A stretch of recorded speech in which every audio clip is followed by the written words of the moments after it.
우리는 팔자 좋다는 말을 잘못 이해하고 살았습니다. 팔자 좋은 노후는 돈 많은 노후, 자식 잘된 노후, 건강한 노후라고 생각했습니다. 그래서 평생 돈을 모았고, 자식을 잘 키우려 애썼고, 건강을 지키려 노력했습니다. 그런데 막상 노년이 되어보니 달랐습니다. 평생 잘못 알고 있었던 겁니다. 73세 김정수 씨는 재산이 20억이 넘습니다. 서울에 아파트가 있고 예금도 있고 연금도 나옵니다. 돈 걱정은 없습니다. 그런데 정수 씨는 불안합니다. 왜 그럴까요? 밤마다 통장 잔고를 확인합니다. 이 돈으로 얼마나 더 살 수 있을까? 병원비 많이 나오면 어떡하지? 요양원 가려면 얼마나 들까? 돈이 많은데도 돈 걱정을 합니다. 자식들이 자기 재산을 노리는 것 같아서 의심하고 사기당할까봐 사람도 못 만나고 돈 쓰는 것도 아깝고 돈은 많은데 불행합니다. 정수 씨는 제게 말했습니다. 돈이 많으면 행복할 줄 알았는데 돈이 많아도 불안하더라고요. 69세 박미숙 씨는 자식이 잘 됐습니다. 아들은 대기업 임원, 딸은 의사입니다. 손주들도 명문대 다니고 집도 잘 살고 자랑할 게 많습니다. 그런데 미숙 씨는 외롭습니다.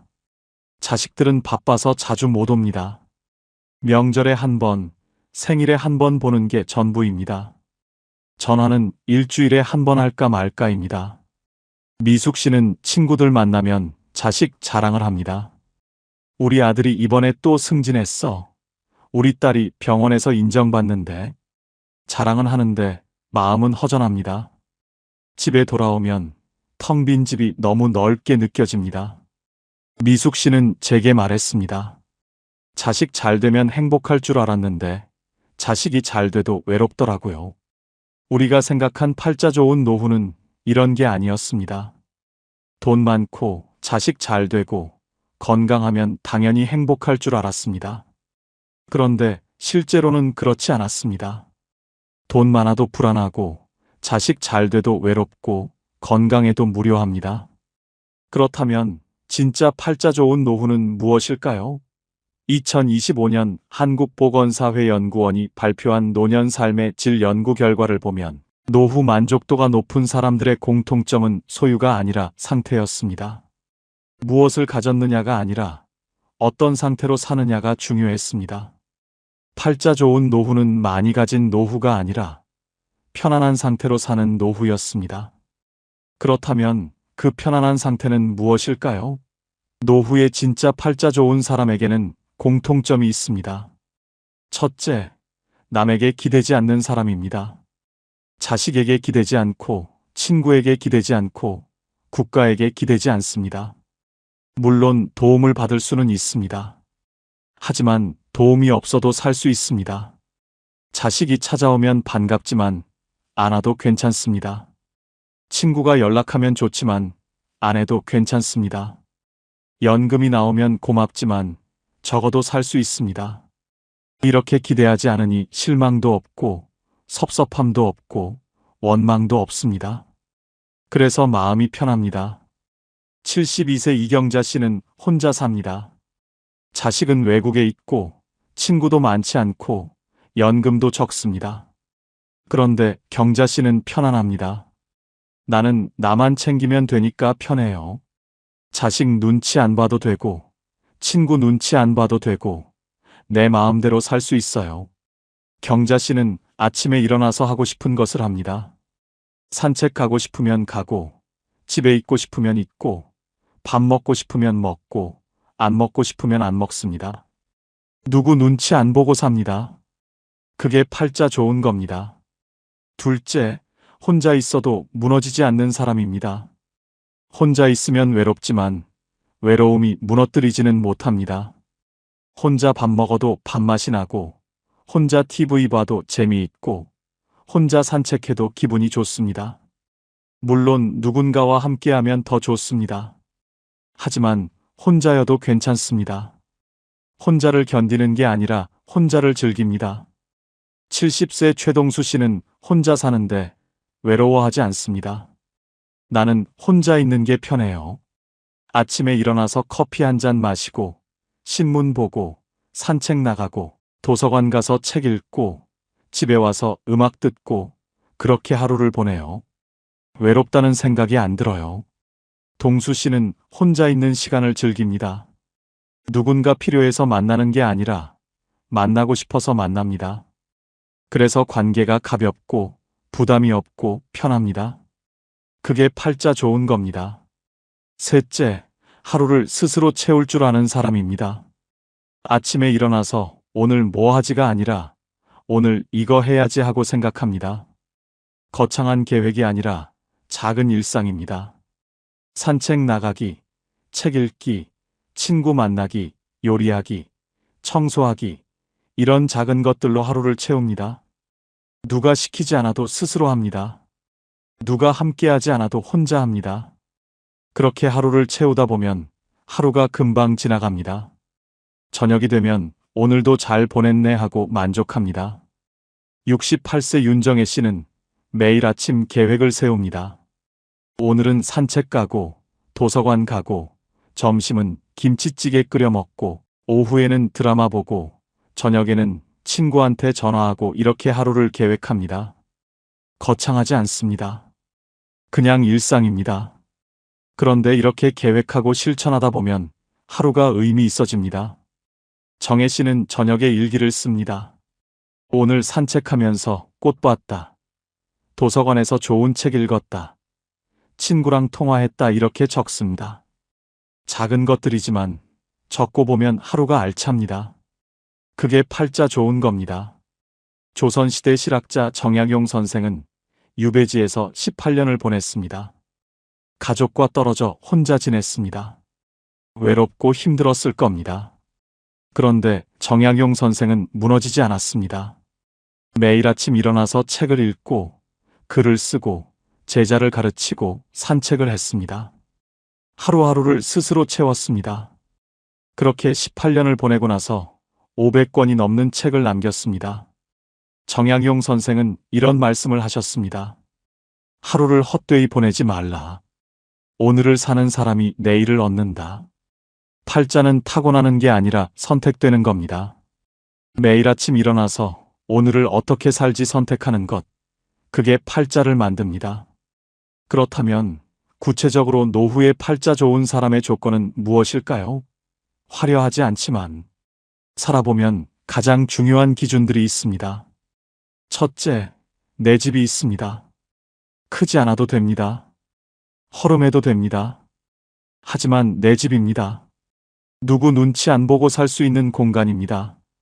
아침에 일어나서 거실에 나가도 되고 안 나가도 됩니다. 밥을 먹어도 되고 안 먹어도 됩니다. 청소를 해도 되고 안 해도 됩니다.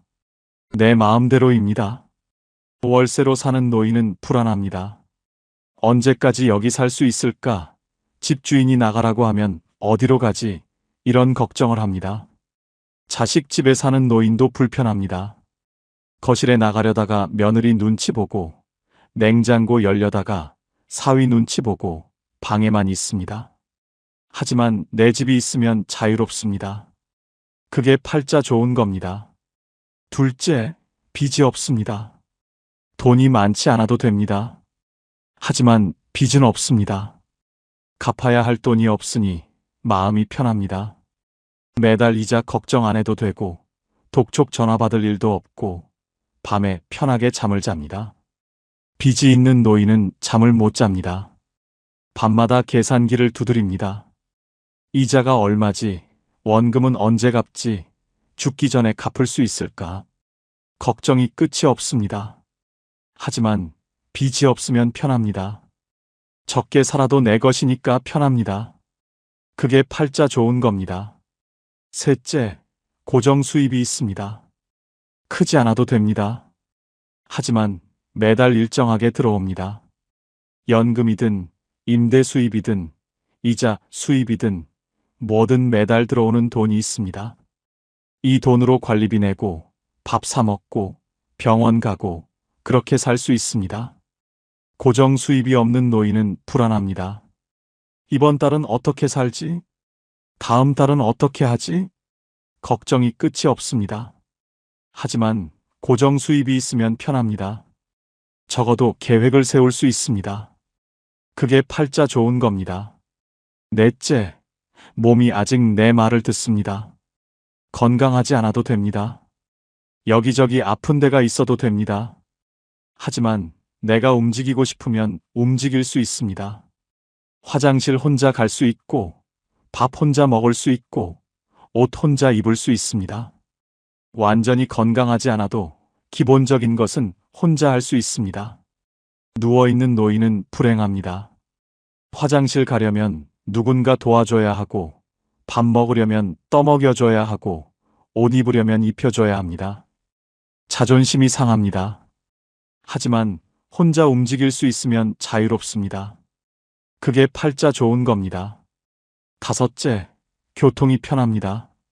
집 근처에 버스 정류장이 있고, 지하철역이 있고, 마트가 있고, 병원이 있습니다. 걸어서 갈 수 있는 거리에 다 있습니다. 외진 곳에 사는 노인은 불편합니다. 장 보러 가려면 택시 타야 하고, 병원 가려면 자식 차 얻어 타야 하고, 나갈 때마다 눈치 봅니다. 하지만 교통이 편하면 자유롭습니다. 버스 타고 어디든 갈 수 있습니다. 그게 팔자 좋은 겁니다. 여섯째, 혼자 밥을 먹을 수 있습니다. 누군가 차려주지 않아도 됩니다. 혼자 라면 끓여 먹고, 밥 해 먹고, 김치 꺼내 먹습니다. 맛있지 않아도 됩니다. 거창하지 않아도 됩니다. 하지만 혼자 해 먹을 수 있습니다. 혼자 못 해 먹는 노인은 의존적입니다. 누군가 해줘야 밥을 먹습니다. 자식이 안 오면 굶고 도우미가 안 오면 굶습니다. 하지만 혼자 해 먹을 수 있으면 자유롭습니다. 그게 팔자 좋은 겁니다. 일곱째, 내일 할 일이 있습니다. 거창한 일이 아닙니다. 내일 도서관 가야지, 내일 친구 만나야지, 내일 청소해야지, 이런 작은 일입니다. 하지만 내일 할 일이 있으니 내일이 기다려집니다. 할 일 없는 노인은 무료합니다. 내일도 그냥 집에 있겠지. 내일도 TV만 보겠지.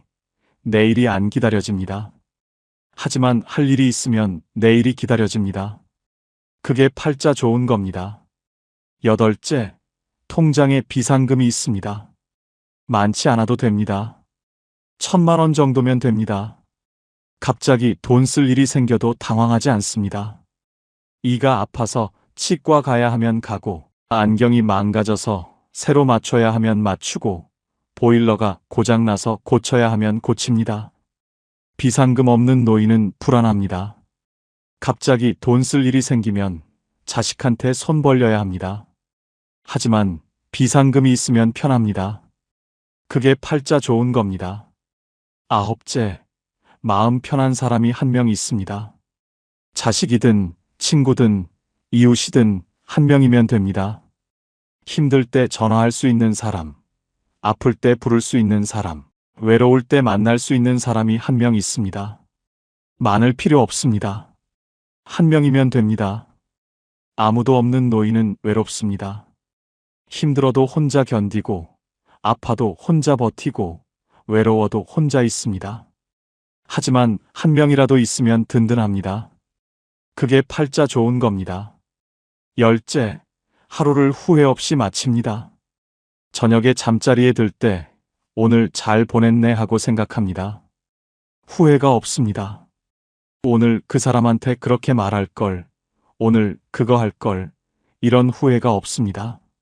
오늘 할 일을 했고, 오늘 만날 사람을 만났고, 오늘 하루를 살았습니다. 그래서 편하게 잠듭니다. 후회 많은 노인은 잠을 못 잡니다. 밤마다 후회합니다. 하지만 후회 없이 사는 노인은 편하게 잠듭니다. 그게 팔자 좋은 겁니다. 이 10가지가 노후에 팔자 좋은 사람의 현실적 조건입니다. 화려하지 않습니다. 거창하지 않습니다. 하지만 살아보니 가장 중요한 것들입니다. 이 중에서 5가지만 있어도 노후는 편안합니다. 10가지 다 있으면 노후는 축복입니다. 인생은 버텨낸 사람이 아니라 자기 하루를 지킨 사람이 이깁니다. 버티는 건 괴롭습니다. 이를 악물고 버티고 참고 버티고 견디고 버팁니다. 하지만 자기 하루를 지키는 건 편합니다.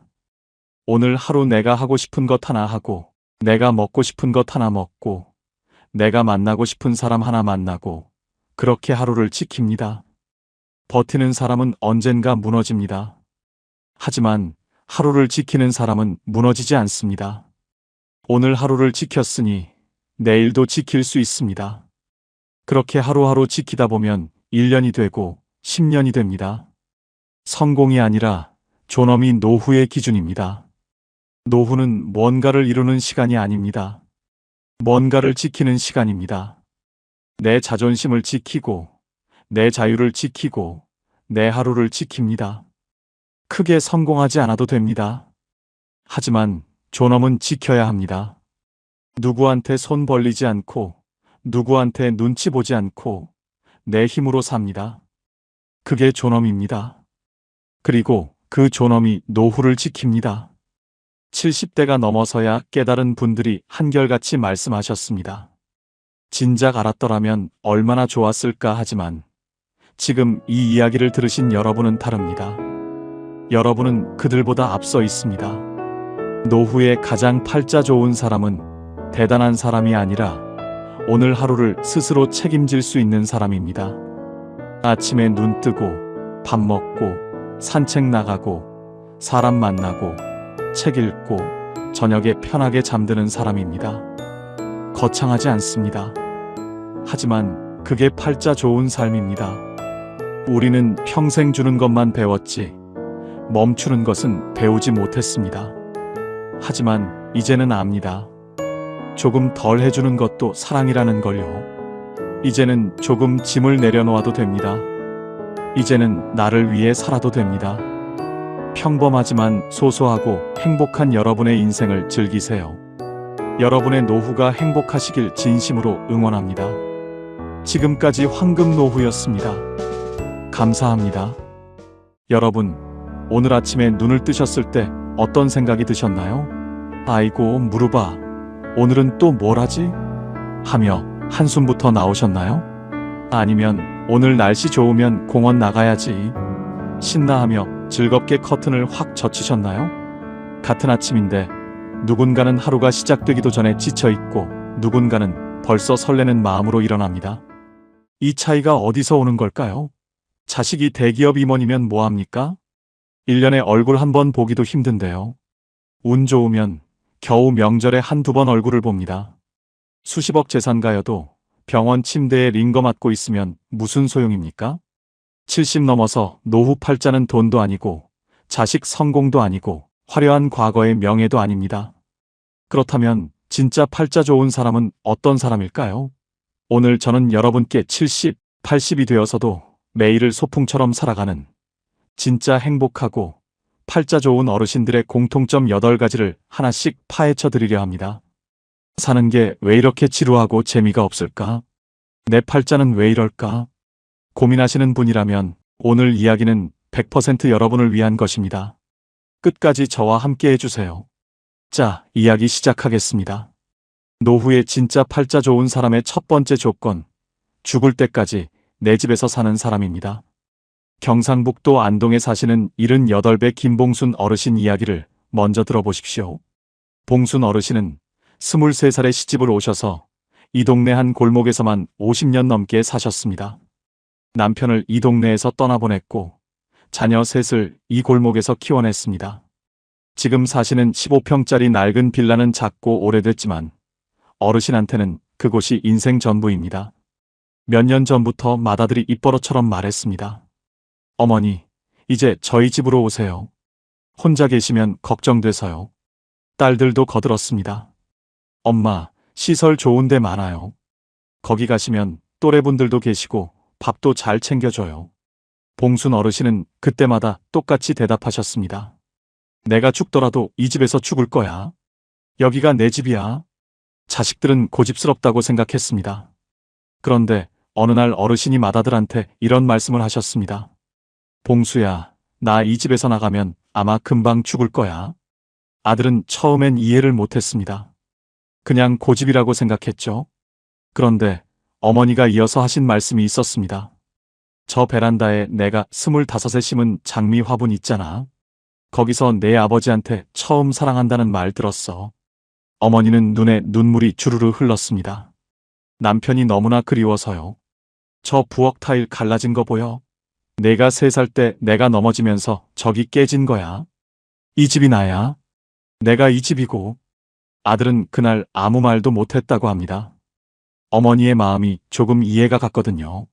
내 집을 떠나는 게 얼마나 힘든 일인지 이렇게 생각해 보십시오. 평생 입어온 가장 편한 옷이 있다고 합시다. 낡고 해졌지만 몸에 꼭 맞는 그 옷. 누군가 새 옷 사드릴게요. 훨씬 좋아요라고 해도 그 옷을 못 버리는 이유가 있습니다. 그 옷에 내 체온이 배어 있기 때문입니다. 집도 마찬가지입니다. 아무리 낡아도 작아도 내 숨결이 밴 공간은 그 어떤 고급 시설로도 대체가 안 됩니다. 봉순 어르신의 속마음은 달랐습니다. 내 집에 있으면 새벽 2시에 배가 고프면 그냥 일어나서 냉장고 문 열어도 됩니다. 아무 눈치 없이요. 화장실을 15번을 가도, 낮잠을 3번을 자도, 텔레비전을 새벽까지 봐도 미안할 사람이 없습니다. 자식 집에 가면 어떻습니까? 며느리 눈치, 사위 눈치, 손주 눈치. 아침에 일어나는 시간도 맞춰야 하고, 밥 먹는 자리도 어색하고, 웃음도 억지로 지어야 할 때가 있습니다. 몸은 편할지 몰라도 마음이 피곤합니다. 봉순 어르신은 결국 그 작은 빌라에서 83까지 사셨습니다. 어느 봄날 아침, 평생 손수 돌보시던 베란다 화분들 앞에서 조용히 눈을 감으셨어요. 장례식장에서 맏아들이 말했습니다. 어머니는 마지막까지 어머니가 원하시는 대로 사셨어요. 그 말 한마디에 모두가 울었습니다. 내 집에서 산다는 것. 그건 단순히 건물이 아닙니다. 그건 자유이고 존엄이고 아무도 빼앗을 수 없는 마지막 권력입니다. 아무리 작고 낡아도 내 명의로 된 공간에서 내가 하고 싶은 대로 살 수 있다는 것. 그게 노년의 첫 번째 팔자입니다. 두 번째, 매달 꼬박꼬박 나오는 연금이 있는 사람입니다. 두 분을 비교해 드리겠습니다. 전라북도 전주에 사시는 75세 박창수 어르신은 평생 공무원으로 일하다 퇴직하셨습니다. 화려하지 않은 직업이었지만 묵묵히 30년을 채우셨어요. 그리고 매달 220만 원의 연금이 나옵니다. 그 옆 동네에 사시는 이갑철 어르신은 젊은 시절 식당을 크게 하셨습니다. 장사가 잘 될 땐 박 어르신보다 몇 배는 더 버셨죠. 그런데 은퇴하고 나니 연금이 없어서 두 아들이 번갈아가며 한 달에 50만 원씩 드립니다. 겉으로 보면 박 어르신이 훨씬 넉넉해 보이죠. 그런데 진짜 차이는 액수가 아닙니다. 박 어르신은 매달 20일이 되면 본인 통장으로 돈이 들어옵니다. 당신이 30년 동안 일한 대가가 당신 이름으로 들어오는 겁니다. 그 돈으로 장도 보시고 친구들 만나면 밥도 사시고 손주들한테 용돈도 주십니다. 아무한테도 고맙다는 말 안 해도 됩니다. 이갑철 어르신은 어떻습니까? 어느 명절날 큰아들이 봉투를 내밀었습니다. 아버지, 이번 달 거예요. 어르신은 고맙다고 하셨습니다. 그런데 그날 밤 어르신이 혼자 방에서 그 봉투를 꺼내 한참을 바라보셨다고 합니다. 그리고 혼잣말을 하셨대요. 내가 저 녀석 기저귀 갈고 학교 보내고 결혼도 시켰는데 이제 내가 저 녀석한테 용돈 받는 신세가 됐구나. 자존심이 무너진 게 아닙니다. 그게 서러웠던 겁니다. 아무 잘못도 없는데 서러운 그 감정. 노년의 경제적 의존이 가져오는 건 가난이 아니라 그 서러움입니다. 연금은 쉽게 말하면 이겁니다. 젊을 때 내가 나한테 붙여놓은 편지가 매달 배달되는 것. 그 편지 안에 이렇게 써 있는 겁니다. 수고했어. 이제 쉬어도 돼. 여기 생활비. 그 돈은 자식이 주는 게 아니고 나라가 베푸는 게 아닙니다. 과거에 내가 미래의 나한테 보내는 선물입니다. 이보다 더 자존심 지켜주는 돈이 어디 있겠습니까? 아직 준비가 안 되신 분들, 지금이라도 늦지 않았습니다. 국민연금공단에 가셔서 임의가입이나 추납제도를 꼭 한번 알아보십시오. 내 이름으로 나오는 돈 하나가 노년의 품위를 지켜줍니다. 세 번째, 혼자서도 기가 막히게 잘 노는 사람입니다. 충청남도 공주에 사시는 76의 최순옥 어르신은 젊은 시절 항상 바쁘게 사셨습니다. 남편 뒷바라지, 아이들 교육, 시댁 챙기기, 어르신 본인을 위한 시간이라고는 없었지요. 그런데 남편이 세상을 떠나고 아들 둘이 각자 짐을 싸서 나가고 나니 처음으로 어르신만의 시간이 생겼습니다. 처음에는 그게 너무 낯설고 두려웠다고 합니다. 집이 너무 조용했고 밥을 차려도 먹어줄 사람이 없었습니다. 밤이 되면 거실 불을 켜놓고 주무셨다고 해요. 사실 최순옥 어르신에게 화분을 권한 건 이웃 할머니였습니다. 어느 날 골목에서 울고 계신 어르신을 발견하고 말을 걸었대요. 뭐가 그렇게 서러우세요? 어르신이 말씀하셨습니다. 집이 너무 조용해서요. 이웃 할머니가 다음날 화분 하나를 들고 오셨습니다. 이거 말도 못하지만 들어줘요. 물 주면서 말 걸어봐요. 처음엔 우스웠다고 합니다. 화분한테 말을 걸다니. 그런데 해보셨대요. 오늘 날씨 좋다. 너도 좋지? 그 순간 어르신이 처음으로 웃었다고 합니다. 혼자서 웃었는데 창피하지가 않았다고요. 그 작은 화분 하나가 시작이었습니다. 지금 어르신 집에 가보면 베란다에 화분이 20개가 넘습니다. 주방엔 직접 담그신 된장과 매실청이 줄지어 있고 거실 한쪽엔 색연필 그림이 펼쳐져 있습니다. 할머니, 혼자 사시는데 외롭지 않으세요? 여쭤봤더니 어르신이 픽 웃으셨습니다. 외로울 틈이 없어. 아침에 일어나면 화분들한테 물 주고 말 걸고 유튜브로 체조 따라하고 점심 먹고 나면 그림. 그리고 저녁엔 드라마 보다가 책 읽다 자면 하루가 어떻게 가는지 몰라. 혼자 잘 노는 것. 이게 처음엔 낯설게 느껴집니다. 마치 혼자 밥 먹으러 식당에 처음 들어가는 것처럼요. 문을 열기 전엔 왠지 창피하고 어색할 것 같습니다. 그런데 막상 앉아서 내가 먹고 싶은 거 시켜서 먹고 나오면 생각보다 괜찮습니다. 그 다음엔 조금 더 쉽습니다. 그 다음엔 오히려 좋아집니다. 혼자 노는 것도 그렇습니다. 처음 한 번이 제일 어렵습니다. 나이 들면 필연적으로 혼자 있는 시간이 늘어납니다. 자식은 자식 인생이 있고 친구들도 하나둘 세상을 떠나고 배우자마저 먼저 가시면 정말 혼자가 됩니다. 이때 두 부리로 갈립니다.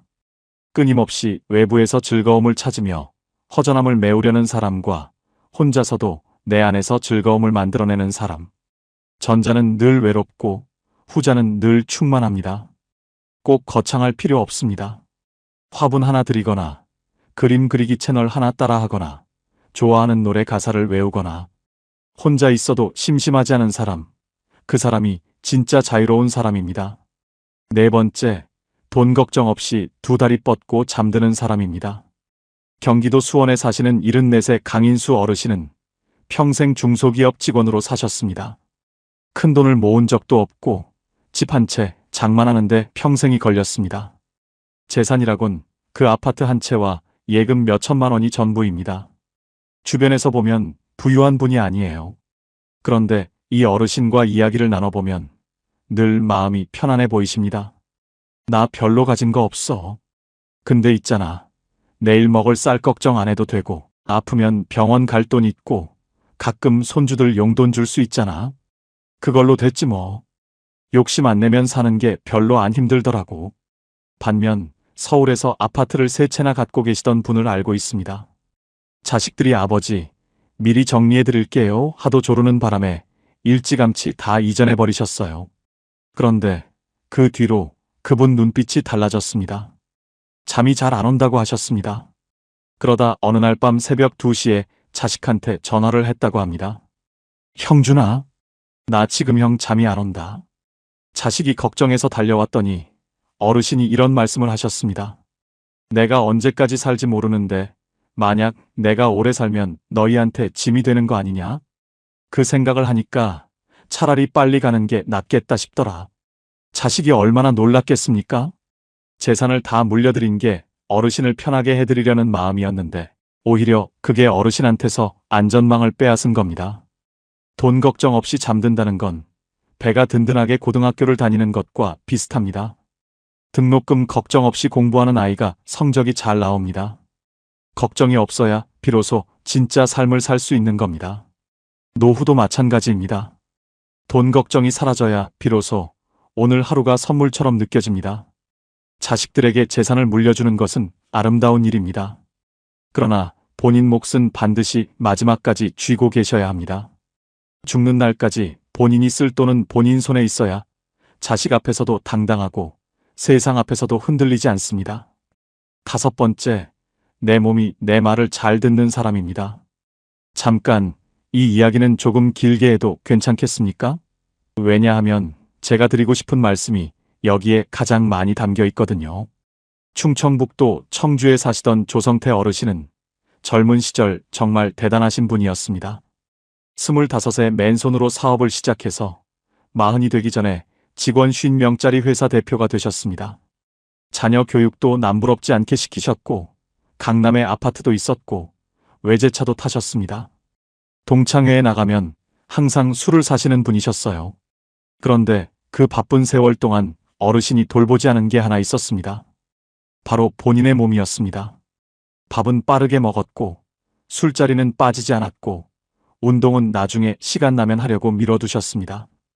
그 나중이 오기 전에 75세 어느 날 아침 갑자기 왼쪽 팔이 말을 안 듣기 시작했습니다.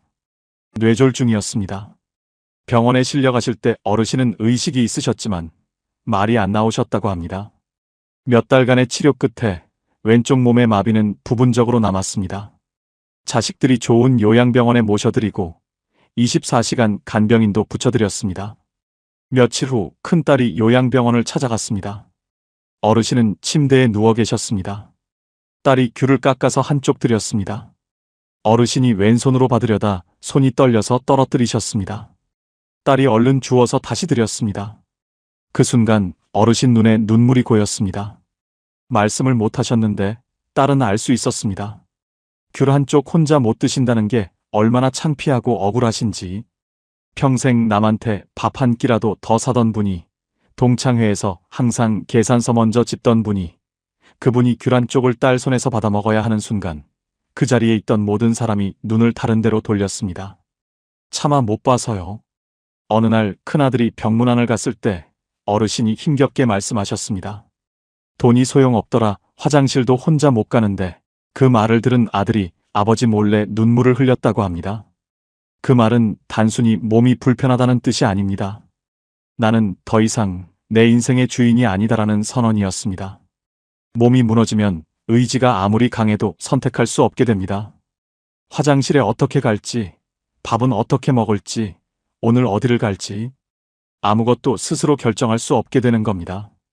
반면 강원도 강릉에 사시는 82의 윤말순 어르신은 재산이라 할 것이 없습니다. 시장 가까운 골목 작은 집에서 혼자 사십니다. 그런데 이 어르신은 매일 아침 6시에 일어나셔서 동네 한 바퀴를 걷습니다. 무릎이 좋지 않아 지팡이를 짚으시지만 천천히 꾸준히 걸으십니다. 하루는 시장에서 오다가 언덕길에서 잠깐 쉬셨습니다. 숨이 차서요. 그때 지팡이를 짚고 앉아서 하늘을 한번 보셨대요. 파랗더랍니다. 그 하늘을 보면서 이런 생각이 드셨대요.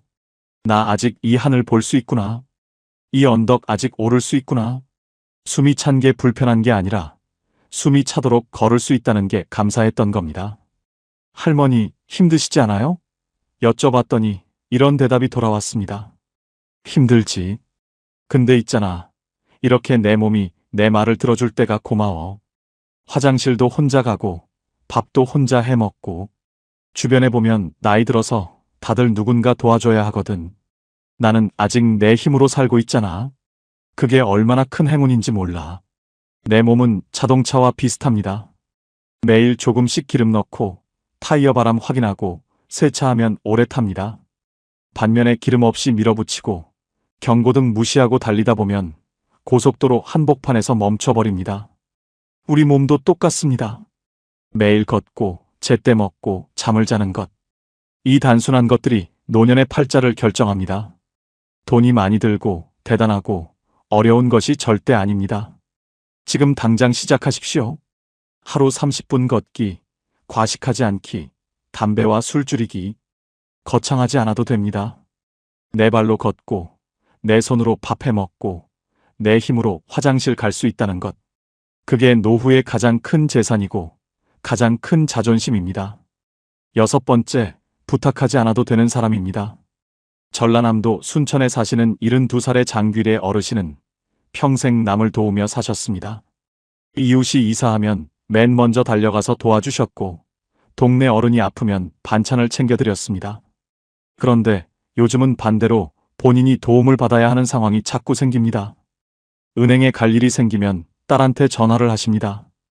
희선아, 미안한데 내일 시간 좀 있으면 은행 같이 좀 가줄 수 있니? 딸은 그럼요. 엄마하고 흔쾌히 대답하지요. 그런데 전화를 끊고 나면 어르신은 한숨을 쉬십니다. 한 번은 이런 일이 있으셨다고 합니다. 딸한테 은행 같이 가달라고 전화를 드렸는데 딸이 엄마, 나 오늘 회의가 있어서 내일은 어때요? 했습니다. 딸은 그냥 일정 조정을 한 건데 어르신은 전화를 끊고 한참을 멍하니 앉아 계셨다고 합니다. 내가 짐이 됐구나. 딸은 절대 그런 뜻이 아니었습니다.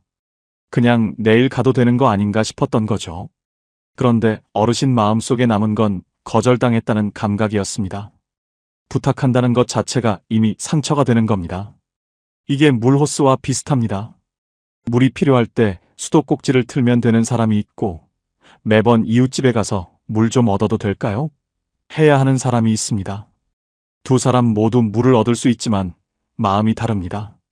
내 수도꼭지를 하나씩 만들어가는 것. 그게 자립입니다. 그리고 나중에 어르신이 이런 말씀을 하셨습니다. 있잖아. 딸한테 전화할 때 부탁하려고 전화하는 거랑 그냥 보고 싶어서 전화하는 거랑 기분이 완전히 달라. 부탁 전화는 끊고 나면 마음이 무거운데 보고 싶어서 한 전화는 끊고 나서도 기분이 좋아. 이 한마디가 핵심입니다. 부탁하지 않아도 된다는 건 자식과의 관계에서도 더 순수한 애정을 주고받을 수 있다는 뜻입니다. 지금 당장 완벽하게 다 하실 필요 없습니다. 스마트폰 사용법 하나 배우는 것, 그게 수도꼭지 하나 생기는 겁니다.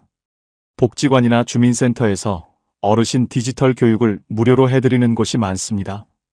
창피하다 생각 마시고 한번 나가보십시오. 스스로 해결할 수 있다는 것, 그 당당함이 노년의 품격입니다. 일곱 번째, 오늘 하루를 이유 없이 만족하는 사람입니다. 경상남도 통영에 사시는 78배 정기수 어르신은 한때 꽤 야심이 많으셨다고 합니다. 젊었을 때 사업을 크게 해보겠다고 2번이나 도전하셨는데 2번 다 실패하셨어요. 빚을 지고 친구들한테 손을 벌려야 했던 그 시절이 평생 마음에 짐이 됐다고 합니다. 은퇴하고 나서도 그 아쉬움이 남아 있어서 그때 그걸 했더라면 하는 생각을 자주 하셨대요. 그런데 어느 날 새벽에 잠이 깨셔서 바다를 바라보시다가 문득 이런 생각이 드셨다고 합니다. 나는 지금 바다가 보이는 동네에서 아프지 않고 배가 고프지 않은 채로 새벽을 맞이하고 있다. 이게 작은 일인가? 어르신이 그날 새벽 바다를 보면서 무슨 생각을 하셨는지 조금 더 들어보겠습니다. 이상하더라고. 사업 잘 되던 시절에는 이 바다가 그냥 바다였어. 배 좀 더 띄우면 돈이 되겠다. 저 물고기 잡으면 얼마나 나올까? 그런 생각만 했지. 그런데 그날 새벽엔 그냥 바다가 파랗고 바람이 차고 나는 여기 있구나 싶은 거야. 그게 다야. 근데 그게 좋더라고. 어르신은 그 후로 날씨 좋은 날 아침이면 바다 앞에 앉아 커피 한 잔을 마신다고 합니다. 특별한 일이 없어도요. 아무것도 하지 않아도요. 그냥 거기 앉아 있는 것만으로 충분하다고 하셨습니다. 이게 팔자 좋은 거 아니겠어요? 행복을 찾는 것은 어릴 때 숨바꼭질이랑 비슷합니다. 술래가 저 멀리 달아난 친구를 찾으러 온 동네를 뛰어다니는데 사실 그 친구가 바로 자기 집 뒤에 숨어 있었던 거예요. 우리가 그렇게 오래 찾아다닌 행복이 사실은 오늘 아침 밥상 위에, 창밖 나무 위에, 지금 이 따뜻한 방 안에 이미 있었던 겁니다. 우리는 평생을 무언가를 향해 달려왔습니다. 더 좋은 직장, 더 큰 집, 더 많은 돈, 자식의 성공. 막상 다 이루고 나니 그 다음 것이 또 기다리고 결국 행복은 항상 저 너머에만 있었습니다. 다산 정약용 선생은 말씀하셨습니다. 평범한 하루가 쌓여 비범한 인생이 된다고요. 오늘 아침 밥이 맛있었습니까? 그게 행복입니다. 오늘 바깥바람이 시원했습니까? 그게 행복입니다. 지금 이 영상을 보고 계신다는 것, 눈이 보이고 귀가 들린다는 것, 그게 이미 기적입니다. 지금 여러분의 평범한 오늘, 그게 훗날 가장 그리워할 황금 같은 날입니다. 8번째, 사람을 정리할 줄 아는 사람입니다. 충청북도 청주에 사시는 75세 홍순이 어르신은 평생 사람을 좋아하셨습니다. 어릴 때부터 친구가 많았고 동네 모임이라면 빠지는 법이 없었어요. 그런데 70이 넘어가면서 이상한 일이 생기기 시작했습니다. 친구들을 만나고 오면 오히려 더 피곤해지는 겁니다. 어떤 친구는 만날 때마다 자식 자랑만 늘어놓습니다. 우리 아들이 이번에 승진했어. 며느리도 얼마나 살뜰한지. 그 이야기를 들으면서 어르신은 웃고 있지만 속으로는 괜히 내 자식과 비교하게 됩니다. 또 어떤 친구는 만날 때마다 세상 불평만 합니다. 정치가 어떻고, 며느리가 어떻고, 몸이 어떻고. 한 시간을 듣고 나면 내 몸도 안 좋아지는 것 같습니다. 결정적인 순간이 있었습니다. 어느 날 불평만 하는 친구와 점심을 먹고 돌아오는 길이었습니다. 전철을 탔는데 자리에 앉자마자 너무 피곤해서 눈이 감기는 겁니다. 몸이 피곤한 게 아니었습니다. 2시간 동안 친구 이야기를 들어주느라 마음이 지쳐버린 거였습니다. 그때 어르신이 생각하셨답니다. 나 얼마나 남았다고. 이 귀한 시간을 피곤하게 써도 되나? 그 순간 결심하셨습니다. 슬프거나 화난 게 아니었습니다. 그냥 이제는 나를 먼저 지켜야겠다는 조용한 결심이었습니다. 관계 정리를 못하는 분들이 종종 이런 말씀을 하십니다. 인연을 어떻게 끊어요? 그런데 정리는 끊는 게 아닙니다. 음식으로 비유하면 이렇습니다. 냉장고에 유통기한 지난 음식이 있을 때 버리는 게 맞습니다. 그걸 억지로 먹으면 내 몸이 탈납니다. 관계도 마찬가지입니다. 만나고 나서 탈이 나는 관계, 억지로 유지하면 내 마음이 탈납니다. 내 냉장고를 신선하게 유지하는 것, 그게 나를 지키는 일입니다. 어르신이 조용히, 천천히 연락 횟수를 줄이기 시작하셨어요. 싸우거나 절교를 선언한 게 아닙니다. 그냥 전화를 조금 덜 하고 모임을 조금 덜 나가기 시작한 거죠. 처음엔 괜히 미안한 마음도 들었습니다. 그런데 시간이 지나니 마음이 오히려 편해지더랍니다. 지금 어르신은 진짜 편한 친구 2~3명하고만 연락하며 지내십니다. 그 친구들을 만나면 웃음이 절로 나오고 헤어지고 나서도 기분이 좋습니다. 만나고 나서 기분이 좋아지는 사람, 그 사람한테 더 많은 시간을 쓰십시오. 그게 나를 지키는 일이고 나를 사랑하는 일입니다. 자, 지금까지 팔자 좋은 어르신들의 공통점 8가지를 함께 살펴봤습니다. 정리해 볼까요? 첫째, 죽을 때까지 내 집에서 사는 사람. 둘째, 매달 내 이름으로 나오는 연금이 있는 사람. 셋째, 혼자서도 기가 막히게 잘 노는 사람. 넷째, 돈 걱정 없이 2다리 뻗고 잠드는 사람. 다섯째, 내 몸이 내 말을 잘 듣는 사람. 여섯째, 부탁하지 않아도 되는 사람. 일곱째, 오늘 하루를 이유 없이 만족하는 사람. 여덟째, 사람을 정리할 줄 아는 사람. 이 8가지 중에 지금 여러분은 몇 가지를 가지고 계십니까? 한두 가지밖에 안 되신다고 낙담하지 마십시오. 오늘 이 이야기를 들으시면서 혹시 눈물이 나신 분 계십니까? 그 눈물이 뭔지 아십니까? 그건 나도 그러고 싶었는데 라는 마음입니다. 나도 내 집에서 살고 싶었고, 나도 누군가한테 덜 부탁하고 싶었고, 나도 오늘 하루를 더 감사하게 살고 싶었던 마음. 그 마음이 아직 여러분 안에 살아있다는 겁니다. 포기하지 않으셨다는 겁니다. 그 마음이 있는 한, 팔자는 지금 이 순간부터도 바뀔 수 있습니다. 중요한 건 이것들이 돈으로 살 수 없는 것들이라는 겁니다. 이건 태도이고 선택이고 마음가짐입니다. 지금 이 순간부터 하나씩 바꿔나갈 수 있는 것들입니다. 결국 이 8가지는 하나의 방향을 가리키고 있습니다. 나를 의지하고, 나를 지키고, 나를 존중하는 삶입니다. 남과 비교하지 않고, 남에게 기대지 않고, 내 방식대로 당당하게 살아가는 것. 그게 진짜 팔자 좋은 사람의 모습입니다. 지금 이 영상을 보고 계신 여러분은 기나긴 세월을 온몸으로 견뎌오셨습니다. 가족을 위해 당신 자신을 뒤로 미루며 살아오셨고, 하고 싶은 말을 참았고, 가고 싶은 곳을 포기했고, 쉬고 싶은 날에도 묵묵히 일어나셨습니다. 남들이 알아주든 알아주지 않든 그 자리를 지켜오셨습니다. 그 모든 세월이 지금 여러분의 얼굴에 새겨져 있습니다. 그 주름 하나하나가 훈장입니다. 이제는 그 모든 경험을 가지고 여러분 자신을 위해 살아가셔도 됩니다. 여기까지 살아오시느라 정말 고생 많으셨습니다. 아무도 몰라줬던 그 새벽들, 혼자 삼키셨던 눈물들, 지쳐도 쓰러지지 않으셨던 그날들이 결코 헛되지 않았습니다. 그 시간들이 지금의 여러분을 만들었습니다. 이제는 그 따뜻한 마음을 남이 아닌 여러분 자신에게 돌려주십시오. 오늘 저녁 차 한 잔 앞에 앉으시면 잠깐 생각해 보십시오. 이 8가지 중에서 오늘부터 내가 바꿀 수 있는 게 딱 한 가지라면 무엇일까요? 아주 작아도 됩니다. 내일 아침 산책 30분이어도 되고, 스마트폰 사용법 하나 배우는 것이어도 되고, 연락이 오면 왠지 피하고 싶었던 그 번호에 그냥 조용히 거리를 두는 것이어도 됩니다. 그 작은 선택 하나가 오늘의 여러분을, 1년 후의 여러분을, 그리고 10년 후 여러분의 팔자를 만들어갑니다.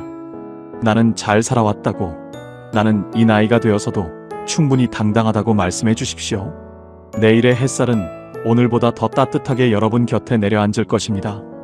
댓글로 여러분의 이야기를 들려주세요. 이 8가지 중 지금 여러분이 가장 잘 실천하고 계신 게 무엇인지, 혹은 앞으로 꼭 챙기고 싶은 게 무엇인지 적어주세요. 여러분의 한마디가 다른 분께 큰 용기와 위안이 됩니다.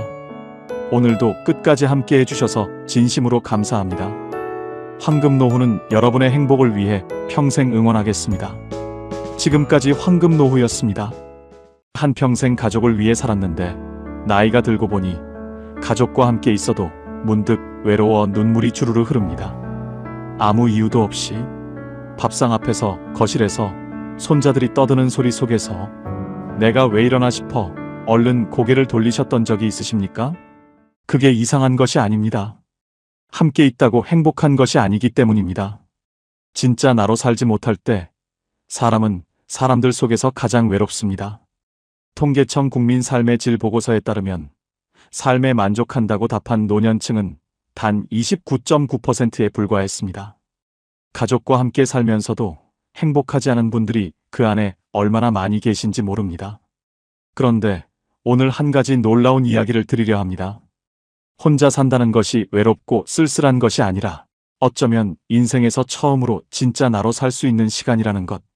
105세까지 사신 김형석 철학자 선생님이 이런 말씀을 남기셨습니다. 나는 70세가 넘어서야 처음으로 진짜 자유로워졌습니다. 비로소 나 자신으로 살기 시작했으니까요. 혼자 사는 노년이 더 축복인 진짜 이유 5가지. 끝까지 보시면 여러분의 인생관이 바뀔 것입니다. 자, 지금 시작하겠습니다. 경북 안동에 사는 이금순 씨, 올해 73살입니다. 이분의 이야기가 오늘 이 시간의 시작입니다. 남편이 세상을 떠난 것은 68살 때였습니다. 갑작스러운 이별이었습니다. 장례를 치르고 나서 텅 빈 집에 혼자 앉아있던 첫날 밤, 금순 씨는 이 집에서 혼자 어떻게 살아야 하나 막막했습니다. 아들이 달려왔습니다. 엄마, 우리 집으로 오세요. 며느리도 환영한다고 했습니다. 손자들도 할머니 온다고 좋아했습니다. 그래서 금순 씨는 짐을 쌌습니다. 그리고 아들 집으로 들어갔습니다. 처음 한 달은 괜찮았습니다. 손자들이 재롱을 부리고 밥상에 사람이 있고 집안에 소리가 있었습니다. 그런데 2달째부터 조금씩 달라졌습니다. 며느리는 착했습니다. 잘해주는 아들이었습니다. 그런데 이상하게 집안에서 금순 씨는 점점 작아지고 있었습니다. 아침에 일찍 일어나도 며느리 눈치에 부엌에 들어가기가 망설여졌습니다. 냉장고를 열 때도, 화장실 순서를 맞출 때도, 손자들 훈육 방식이 내 생각과 달라도 아무 말 못하고 속으로만 삼켰습니다. 명절에는 며느리 친정 식구들이 왔습니다. 금순 씨는 그날 자기 방에 일찍 들어갔습니다. 아들 집인데 내 방에 들어가 문을 닫고 혼자 누웠습니다. 창밖으로 웃음소리가 들렸습니다. 그때 금순 씨 눈에서 눈물이 흘렀습니다. 외로워서가 아니었습니다. 내가 여기 있으면 안 되는 사람인 것 같아서였습니다. 그렇게 3년이 흘렀습니다. 3년 동안 금순 씨는 착한 엄마였고, 조용한 시어머니였고, 말 없는 할머니였습니다. 그런데 정작 금순 씨 자신은 없었습니다. 그러던 어느 봄날이었습니다. 동네 마트 앞에서 동갑내기 친구 박순이를 오랜만에 만났습니다. 그런데 이상했습니다. 순이가 너무 밝았습니다. 얼굴이 환했습니다. 전에 알던 그 조심스럽고 수척하던 모습이 아니었습니다. 눈이 반짝였고 걸음걸이도 가벼웠습니다. 금순 씨가 물었습니다. 야, 너 무슨 좋은 일 있어? 왜 이렇게 얼굴이 좋아? 순이가 웃으면서 말했습니다. 나 혼자 살거든. 금순 씨는 순이의 이야기를 들었습니다. 처음엔 무섭고 적적했는데 지금은 아침마다 혼자 커피 한 잔 마시는 것이 세상에서 제일 행복하다고 했습니다. 자고 싶을 때 자고, 먹고 싶은 건 먹고, 보고 싶은 TV 보고, 아무도 눈치 볼 사람이 없다고 했습니다. 아들이 가끔 오면 그렇게 반가울 수가 없다고 했습니다. 멀리서 보니까 더 예뻐 보인다고 같이 살 때는 몰랐는데 혼자 살고 나서야 아들이 얼마나 소중한지 알겠다고 했습니다. 금순 씨는 그날 집으로 돌아오면서 내내 순이 얼굴이 떠올랐습니다. 저 사람이 원래 저렇게 밝은 사람이었나? 저 얼굴이 진짜 순이 얼굴이구나. 그날 밤 금순 씨는 오래 생각했습니다. 그리고 결심했습니다. 나도 한번 살아봐야겠다. 진짜 내 방식으로. 아들에게 말했습니다. 아들은 말렸습니다. 혼자 있다가 쓰러지면 어떡하냐고. 금순 씨는 짧게 말했습니다. 나 괜찮아. 걱정 말고. 그리고 작은 아파트를 구했습니다. 이사 오던 날 저녁 짐도 다 풀지 못한 채 바닥에 앉아서 금순 씨는 혼자 웃었습니다. 이상한 기분이었습니다. 아무것도 없는데 이상하게 다 있는 것 같은 기분. 그로부터 1년이 지났습니다. 지금 금순 씨는 매일 아침 7시에 일어납니다. 혼자 밥을 짓고, 혼자 먹고, 혼자 설거지를 합니다.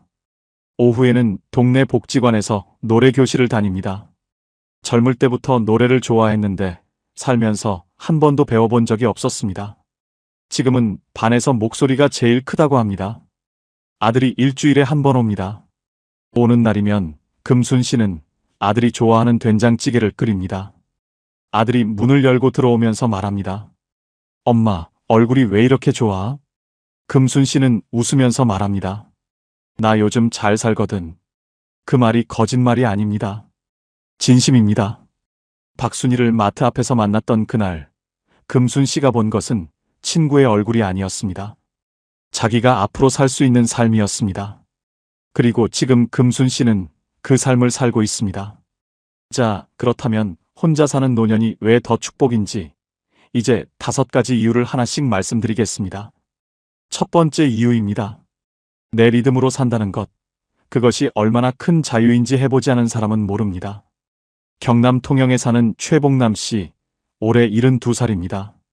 이분은 45년을 남편의 리듬에 맞춰 살았습니다. 남편이 일찍 일어나는 사람이어서 새벽 5시에 일어나 밥을 지었습니다. 봉남 씨는 아침형 인간이 아니었습니다. 그냥 그렇게 살았습니다. 남편이 술만 마시고 들어오면 화를 내고 고집을 부렸습니다. 힘들었지만 그냥 참고 살았습니다. 자상한 말 한마디 안 해주는 사람이어서 늘 외로웠지만 그냥 그렇게 살았습니다. 45년을. 남편이 세상을 떠난 뒤 처음 혼자 맞이한 아침, 봉남 씨는 7시에 일어났습니다. 새벽 5시가 아니라 7시에 냉장고를 열어 좋아하는 나물을 꺼냈습니다. 국을 끓이지 않았습니다. 그냥 나물 몇 가지에 밥 한 공기. 밥상을 차려놓고 앉았는데 이상하게 눈물이 났다고 합니다. 슬픔의 눈물이 아니었습니다. 이게 내가 좋아하는 아침이었구나 하는 눈물이었습니다. 45년 만에 처음으로 내가 먹고 싶은 것을 내가 먹고 싶은 시간에 먹은 것입니다. 내 리듬으로 산다는 것은 단순히 편한 것이 아닙니다. 그것은 자신을 되찾는 일입니다. 누군가에게 맞추며 살다 보면 어느 순간 내가 원래 어떤 사람이었는지를 잊게 됩니다. 나는 아침형인가 저녁형인가? 나는 조용한 것이 좋은가 시끌벅적한 것이 좋은가? 나는 국을 좋아하는가 나물을 좋아하는가? 이 사소한 것들이 사실은 나라는 사람의 본질입니다. 혼자 산다는 것은 그 본질을 다시 만나는 시간입니다. 이것이 사치처럼 느껴지신다면 50년 가까이 남의 리듬에 맞춰 사신 분이라면 이제 내 리듬을 찾는 것은 사치가 아니라 회복입니다. 혹시 지금 혼자 사시면서 이 자유가 왠지 미안하게 느껴지시는 분이 계십니까? 괜찮습니다. 미안하지 않아도 됩니다. 그 자유가 바로 여러분이 오랫동안 받아야 했던 것입니다. 두 번째 이유입니다. 관계가 오히려 더 깊어집니다. 매일 보면 당연해지고 당연해지면 소중함을 잊습니다. 충북 청주에 사는 윤말숙 씨, 올해 70살입니다. 이분은 5년 전까지 딸 가족과 함께 살았습니다. 딸이 직장에 다니는 동안 손자 둘을 봐줬습니다. 가까이 있으니 좋을 것 같았습니다. 그런데 가까이 있을수록 작은 것들이 쌓였습니다. 손자들이 말을 안 들으면 딸이 곁에서 한마디를 했습니다. 엄마가 너무 받아주지 마세요. 그 한마디가 마음에 걸렸습니다. 반찬을 만들어줘도 아이들이 안 먹으면 왠지 서운했습니다. 딸과 사위가 사소한 다툼을 해도 눈에 보이니 마음이 무거웠습니다. 모든 것이 너무 가까이 있으면 경계가 무너집니다. 그리고 경계가 무너지면 관계도 서서히 닳습니다. 윤말숙 씨는 결국 분가를 결심했고 지금은 버스로 30분 거리의 작은 아파트에 혼자 삽니다. 놀라운 일이 생겼습니다. 딸이 더 자주 연락을 합니다. 손자들이 할머니 집에 오고 싶다고 조릅니다. 함께 밥을 먹을 때가 전보다 훨씬 더 따뜻합니다. 윤말숙 씨는 이렇게 말합니다. 같이 살 때는 딸이랑 매일 봤는데 왜 그렇게 서먹했는지 몰라요. 지금은 일주일에 한 번 보는데 볼 때마다 반가워요. 같이 사는 것이 사이를 가깝게 하지 않습니다. 보고 싶을 때 보는 것이 사이를 가깝게 합니다. 매일 보면 당연해집니다.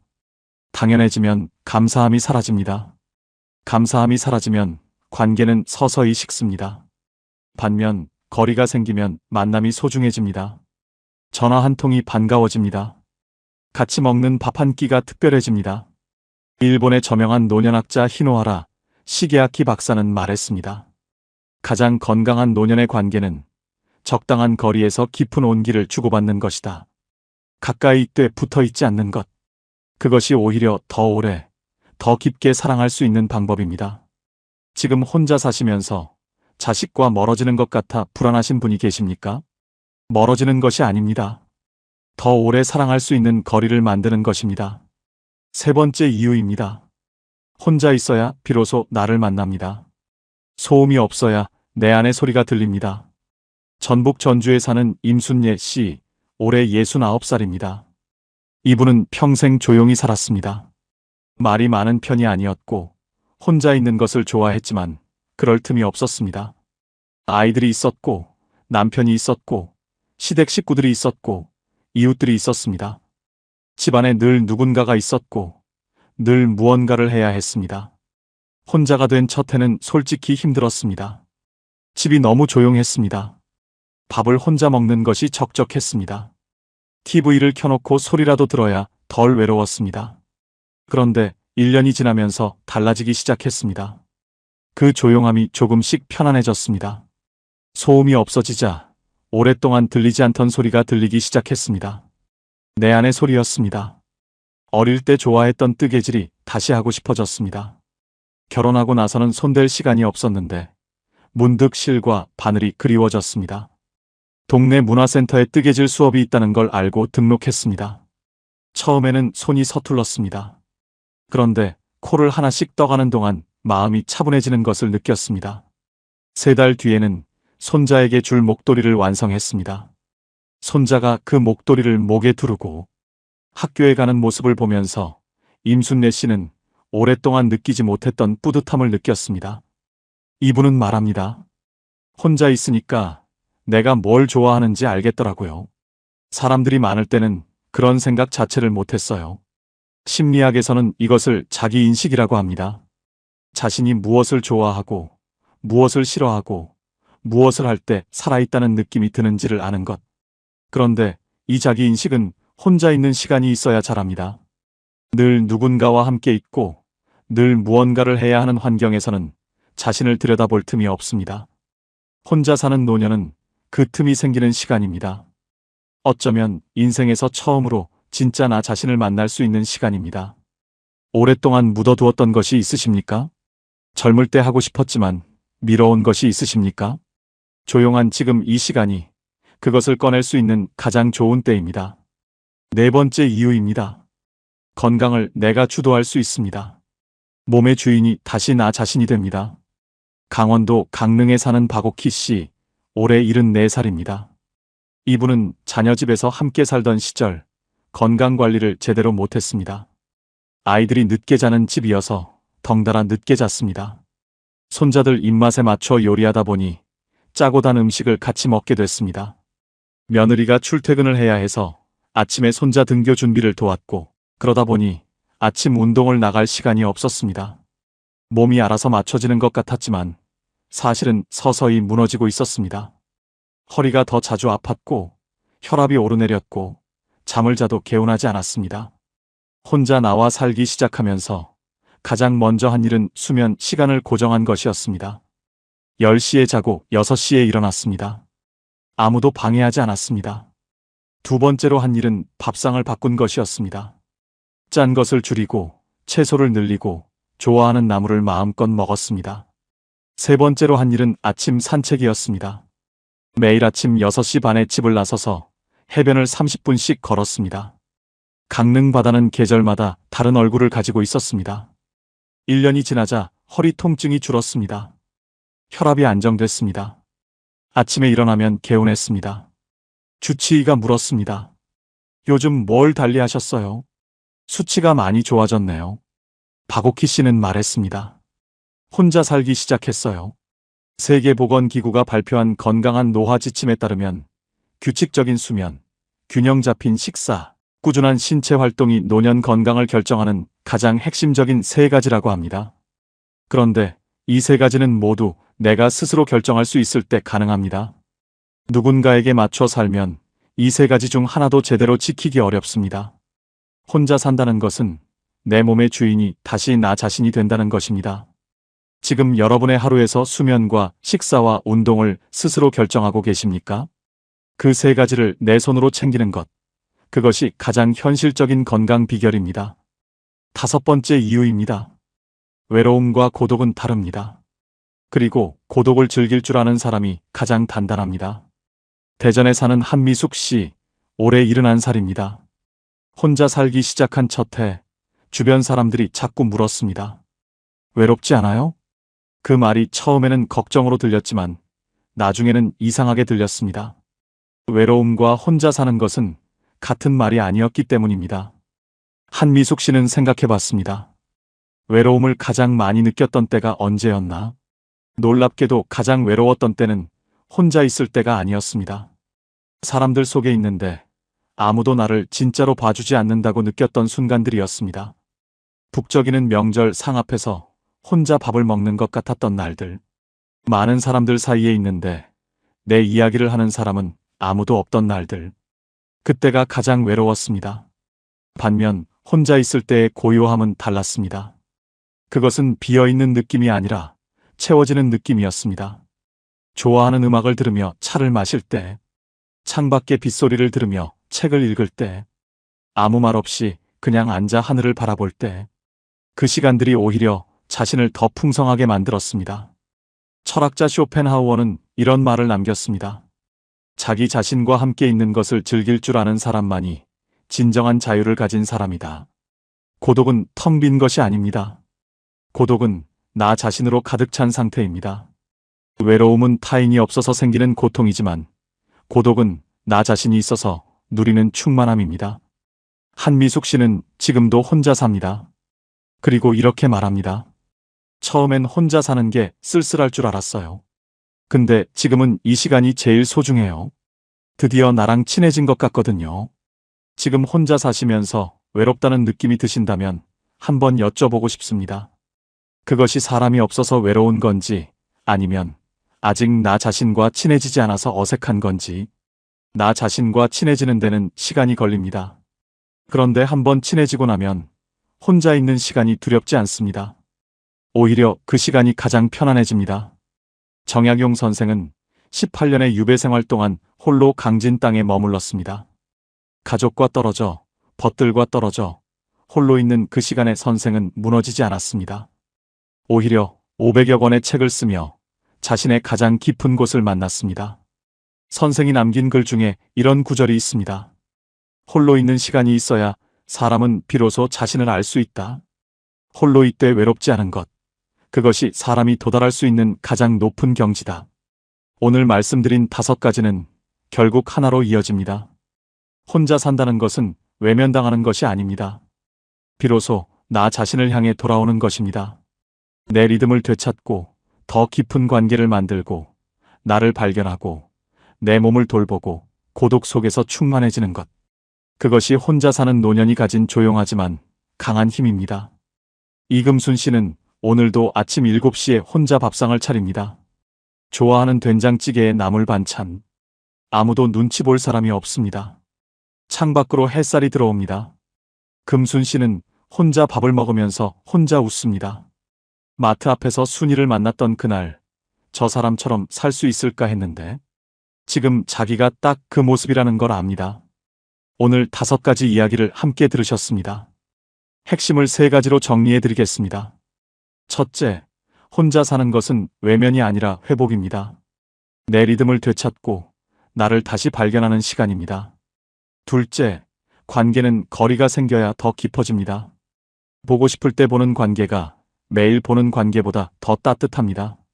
셋째, 외로움과 고독은 다릅니다. 나 자신과 친해지는 연습을 하십시오. 그것이 가장 단단한 노년의 힘입니다. 이번 주 안에 실천할 작은 숙제를 2가지 드리겠습니다. 첫째, 오늘 저녁 조용히 혼자 앉아 내가 요즘 진짜 즐거운 것이 무엇인지 종이에 적어보십시오. 거창하지 않아도 됩니다. 뜨개질이어도 좋고 라디오 듣기여도 좋고 산책이어도 좋습니다. 그것이 여러분이 다시 찾아야 할 나 자신의 단서입니다. 둘째, 자녀에게 전화할 때 먼저 이렇게 말해보십시오. 나 요즘 잘 지내. 보고 싶으면 와. 기다리는 사람이 아니라 잘 살고 있는 사람으로 먼저 서십시오. 자녀가 더 자주, 더 반갑게 올 것입니다. 오늘 이야기가 마음에 닿으셨다면 지금 사시는 지역과 함께 댓글로 한마디 남겨주세요. 혼자 사는 분들의 이야기가 또 다른 누군가에게 가장 현실적인 용기가 됩니다. 구독과 좋아요도 부탁드립니다. 여러분, 살면서 혼자가 된다는 것이 두렵지 않으셨습니까? 처음 혼자 밥을 차렸을 때, 처음 혼자 명절을 보냈을 때, 처음 아무도 없는 집으로 돌아왔을 때, 그 낯섦과 쓸쓸함을 견뎌오신 것만으로도 이미 대단하신 겁니다. 아무도 알아주지 않아도 그 하루하루를 버텨오신 그 마음이 얼마나 단단하고 귀한지 모릅니다. 그런데 오늘 이 영상을 끝까지 보신 여러분께 한 가지 말씀드리고 싶습니다. 혼자 산다는 것이 끝이 아닙니다. 오히려 진짜 나로 사는 삶의 시작입니다. 최봉남 씨는 45년 만에 처음으로 자신이 먹고 싶은 아침밥을 먹었습니다. 임순례 씨는 50년 만에 처음으로 뜨개질 바늘을 다시 잡았습니다. 박옥희 씨는 강릉 바닷바람을 맞으며 매일 아침 걷습니다. 한미숙 씨는 드디어 자기 자신과 친해졌다고 말합니다. 그리고 이금순 씨는 오늘도 혼자 밥상 앞에서 웃고 있습니다. 그분들이 찾아낸 행복은 누가 가져다 준 것이 아니었습니다. 혼자 있는 그 시간 속에서 스스로 찾아낸 것이었습니다. 오늘만큼은 조용히 스스로에게 말해보세요. 나는 혼자이지만 외롭지 않다. 나는 지금 나를 위해 살고 있다. 그 말이 아직 어색하게 느껴지신다면 괜찮습니다. 매일 조금씩 친해지면 됩니다. 자기 자신과 친해지는데 늦은 나이는 없습니다. 오늘 저녁 창밖의 노을을 혼자 바라보는 것, 좋아하는 음악을 틀어놓고 차 한 잔을 천천히 마시는 것, 아무것도 하지 않고 그냥 조용히 앉아 있는 것. 그 작은 순간들이 쌓여 여러분만의 단단하고 따뜻한 삶이 됩니다. 여러분, 살면서 이렇게 많이 참고, 이렇게 많이 맞춰주고, 이렇게 오래 뒤로 물러서며 사셨습니다. 그 세월이 얼마나 깊고 무거운 사랑이었는지 모릅니다. 이제는 그 사랑을 자기 자신에게도 주셔도 됩니다.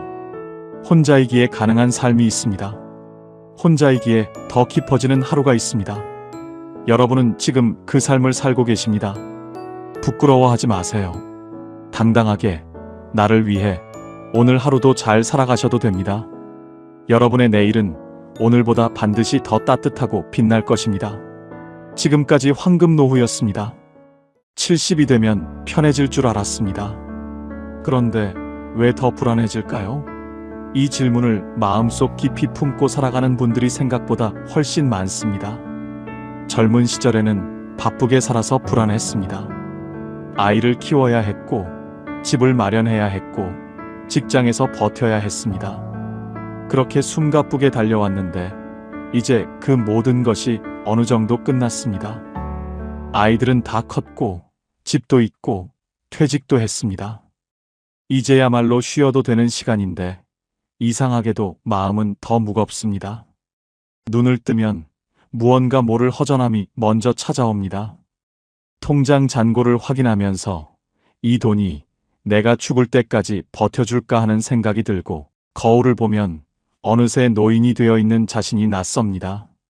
무릎이 쑤시고 계단을 오르면 숨이 차고 병원 갈 일이 점점 많아집니다.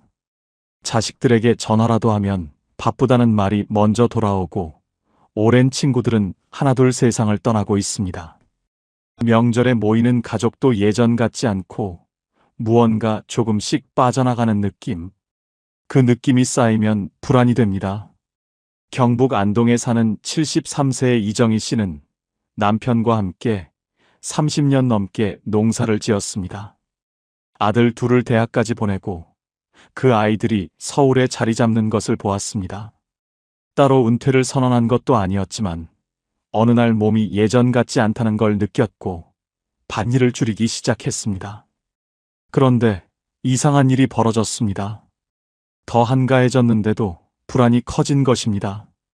새벽 4시에 눈이 떠지고 다시 잠을 자려 해도 잠이 오지 않았습니다. 이정혜 씨는 이렇게 말했습니다. 일을 할 때는 몸은 힘들어도 마음은 바빠서 잡생각이 없었는데 지금은 몸은 쉬는데 마음이 더 바빠요. 뭘 해야 하는지 모르겠고 내가 지금 뭘 하고 있는 건지도 모르겠어요. 이 이야기가 낯설지 않으시죠? 어쩌면 지금 이 영상을 보고 계신 여러분의 이야기일 수도 있습니다. 퇴직 3년 이내라면 꼭 끝까지 보셔야 합니다. 지금부터 드리는 이야기는 단순한 위로가 아닙니다. 70 이후의 불안이 어디서 오는지, 그리고 어떻게 하면 그 불안에서 벗어나 정말로 편안한 삶을 살 수 있는지에 대한 진지한 이야기입니다. 많은 분들이 불안한 이유를 막연하게 나이 때문이라고 생각합니다. 그러나 나이는 핑계일 뿐입니다. 불안에는 반드시 구체적인 이유가 있습니다. 그 이유를 정확히 알아야 비로소 벗어날 수 있습니다. 오늘 이 이야기 속에 반드시 당신의 이야기가 있습니다. 함께 천천히 들어가 보겠습니다. 왜 70이 되면 더 불안해질까요? 많은 분들이 그냥 나이 드는 게 무서운 것이라고 치부하십니다. 하지만 그게 전부가 아닙니다. 불안은 언제나 이유가 있고 그 이유를 들여다보면 반드시 해결의 실마리가 있습니다. 지금부터 그 이유를 하나하나 짚어드리겠습니다. 70 이후 불안이 커지는 진짜 이유. 첫 번째는 죽음에 대한 불안을 인정하지 않기입니다. 가장 말하기 어려운 것부터 시작하겠습니다. 70 이후에 불안이 커지는 가장 큰 이유 중 하나는 죽음에 대한 두려움입니다. 그런데 많은 분들이 이것을 인정하지 않습니다. 나는 그런 것 안 두렵다고 말씀하시는 분들도 있습니다. 하지만 잠 못 드는 새벽에 혼자 침대에 누워 있을 때, 오랜 친구의 부고를 받았을 때, 건강검진 결과를 기다리는 그 짧은 순간에 심장이 쿵 내려앉는 그 느낌. 그것이 바로 죽음에 대한 두려움입니다. 그 두려움을 인정하지 않으면 어떻게 될까요? 두려움은 사라지지 않습니다. 단지 모양을 바꿔서 나타납니다. 충청남도 보령에 사는 74세 최병수 씨는 평생 보험 영업을 했습니다. 젊은 시절부터 죽음에 대해 늘 이야기하는 직업을 가졌지만 정작 본인의 죽음은 한 번도 깊이 생각해 본 적이 없었습니다. 그런데 지난해 초등학교 때부터의 친구가 갑자기 세상을 떠났습니다. 뇌졸중이었습니다. 멀쩡하게 바둑을 두다 쓰러졌고 사흘 만에 눈을 감았습니다. 그 장례식을 마치고 집에 돌아온 최병수 씨는 며칠 동안 이상한 상태가 됐습니다. 밥맛이 없었고 TV를 봐도 아무것도 눈에 들어오지 않았습니다. 그리고 자꾸 이런 생각이 들었습니다. 나는 언제까지일까? 나는 몇 년이나 남았을까? 내가 죽으면 누가 울어줄까? 그런데 이런 생각이 드는 것 자체가 너무 무서워서 애써 다른 생각을 하려 했습니다. 텔레비전 볼륨을 높이고 낮에도 이웃집에 불쑥 찾아가고 밤에는 스마트폰으로 뉴스를 계속 보았습니다. 혼자 있는 시간이 싫어진 것입니다. 최병수 씨는 나중에 이렇게 고백했습니다. 죽음을 생각하는 게 무서운 게 아니에요. 그 생각을 피하려고 하다 보니 오히려 모든 것이 불안해졌어요. 이 고백 속에 중요한 진실이 있습니다. 죽음에 대한 두려움을 인정하지 않으면 그 두려움은 다른 모양으로 튀어나옵니다. 건강에 대한 과도한 불안으로, 가족에 대한 집착으로, 쓸데없는 걱정들로 변장하여 우리를 괴롭힙니다. 인정하는 것이 출발입니다. 나는 죽음이 두렵다. 그리고 그것은 당연한 인간의 감정이다. 이 한마디를 스스로에게 허락하는 것만으로도 불안의 절반은 줄어들 수 있습니다. 두 번째 이유는 여전히 비교하는 습관입니다. 70이 되어서도 비교는 멈추지 않습니다. 오히려 비교의 종류가 더 다양해집니다. 젊었을 때는 직장이나 연봉을 비교했다면 이제는 자식이 비교 대상이 됩니다. 우리 애는 아직도 전세인데 옆집 아들은 아파트를 샀다더라. 우리 딸은 명절에 한 번 오는데 저 집 딸은 매주 온다더라. 건강도 비교합니다. 저 사람은 우리보다 나이가 많은데 저렇게 정정하게 다니네. 재산도 비교합니다. 우리 살던 동네에 누군 건물을 가지고 있다는데 그 비교들이 쌓이고 쌓이면 나는 왜 이것밖에 안 되지라는 자기 비하로 이어집니다. 전라북도 전주에 사는 71세 박순자 씨는 젊은 시절 가정주부로 평생을 살았습니다. 남편은 소박한 공무원이었고 두 아이를 키우면서 넉넉하지는 않았지만 행복하게 살았습니다. 그런데 은퇴 후 노인정에 나가기 시작하면서 불행이 시작됐습니다. 이웃 할머니들의 이야기를 들을 때마다 자신이 초라해지는 느낌이 들었던 것입니다. 아이고, 우리 아들이 이번에 차를 새로 뽑았다니까. 손자가 벌써 영어 회화를 한다고. 우리 남편이 용돈을 이만큼 줘요. 집에 돌아오면 박순자 씨는 남편에게 괜한 짜증을 냈습니다. 그리고 혼자 이런 생각을 했습니다. 나는 왜 이것밖에 안 될까? 내 인생은 왜 이렇게 평범할까? 하지만 생각해보면 박순자 씨는 아이 둘을 건강하게 키웠고 가족이 함께 밥을 먹는 저녁이 있었고 남편과 40년 넘게 큰 싸움 없이 살아왔습니다. 그것이 얼마나 귀한 일인지 비교하는 습관이 가려버린 것입니다. 비교는 언제나 우리를 패배자로 만듭니다.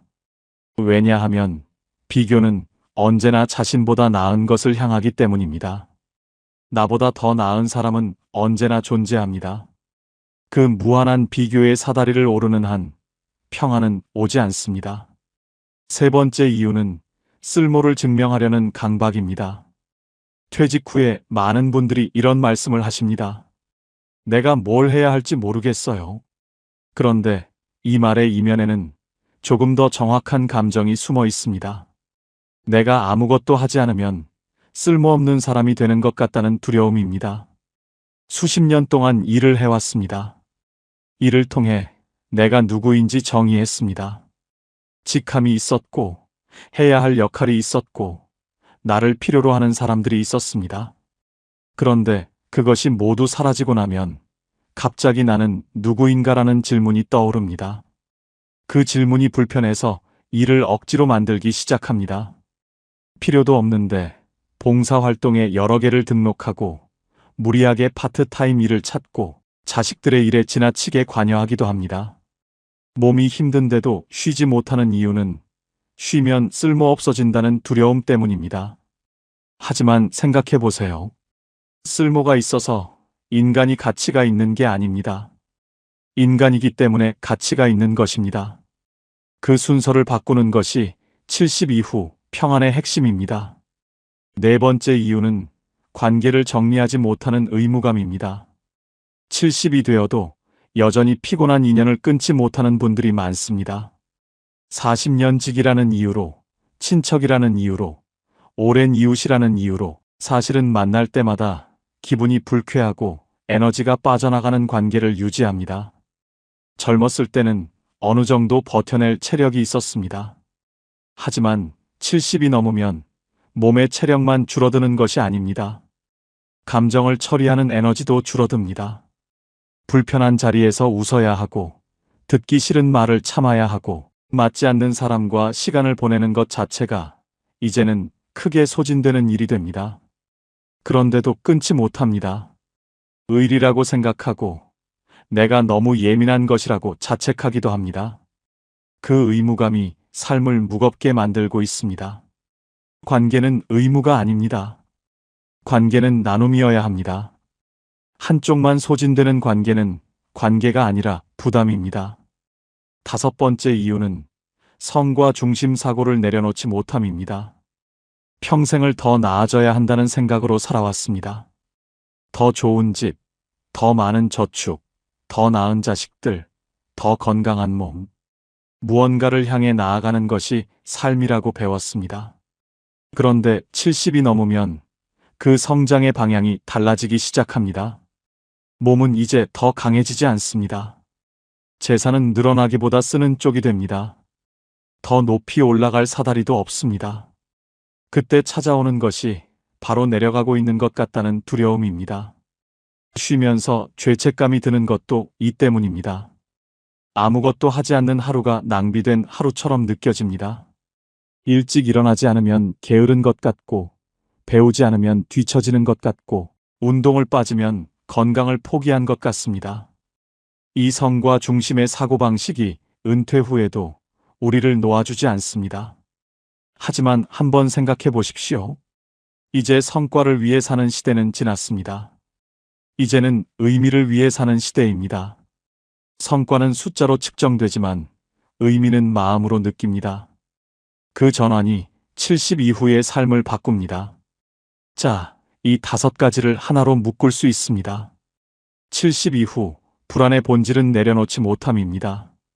죽음을 인정하지 않으려는 마음, 비교를 멈추지 못하는 마음, 쓸모를 증명하려는 마음, 관계를 정리하지 못하는 마음, 성과를 포기하지 못하는 마음. 이 모든 것이 내려놓지 못하는 마음에서 비롯됩니다. 그렇다면 어떻게 내려놓을 수 있을까요? 이제부터가 오늘 이야기의 핵심입니다. 70세부터는 이렇게 살아야 마음이 편안해집니다. 첫 번째, 하루를 단순하게 줄이기입니다. 공자는 이런 말을 남겼습니다. 지족자부, 족함을 아는 자가 진정한 부자라는 뜻입니다. 하루의 족함을 아는 것, 그것이 바로 70 이후의 삶에서 가장 중요한 지혜입니다. 많은 분들이 하루를 너무 빽빽하게 채우려 합니다.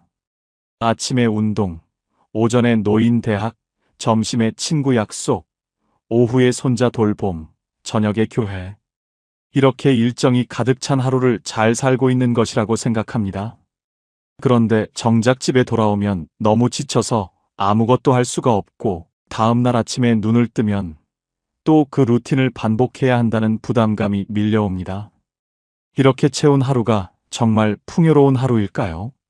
아니면 단지 바쁜 하루일까요? 이 둘은 다릅니다.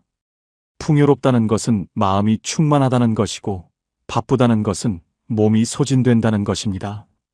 이제는 하루 할 일을 3가지로 줄여보세요. 딱 3가지입니다. 오늘 반드시 해야 할 일 하나, 하고 싶은 일 하나, 그리고 쉬는 시간 하나. 그게 전부입니다. 약속도 마찬가지입니다. 약속과 약속 사이에 반드시 쉬는 시간을 넣으세요.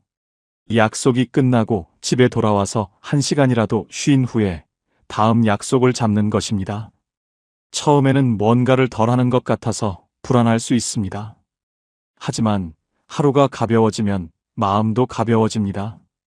그것이 70 이후 하루의 진짜 풍요입니다. 두 번째, 비교를 과거의 나로 바꾸기입니다. 비교를 완전히 없애는 것은 불가능합니다. 인간은 원래 비교를 통해 자신을 정의하는 존재입니다. 그러나 비교의 대상을 바꿀 수는 있습니다. 옆집 친구나 모임의 누군가와 비교하는 것이 아니라 10년 전의 나와 비교하는 것입니다. 10년 전에는 할 수 없었던 일이 지금은 가능한가요? 10년 전보다 내 삶이 더 풍요로워진 부분이 있나요?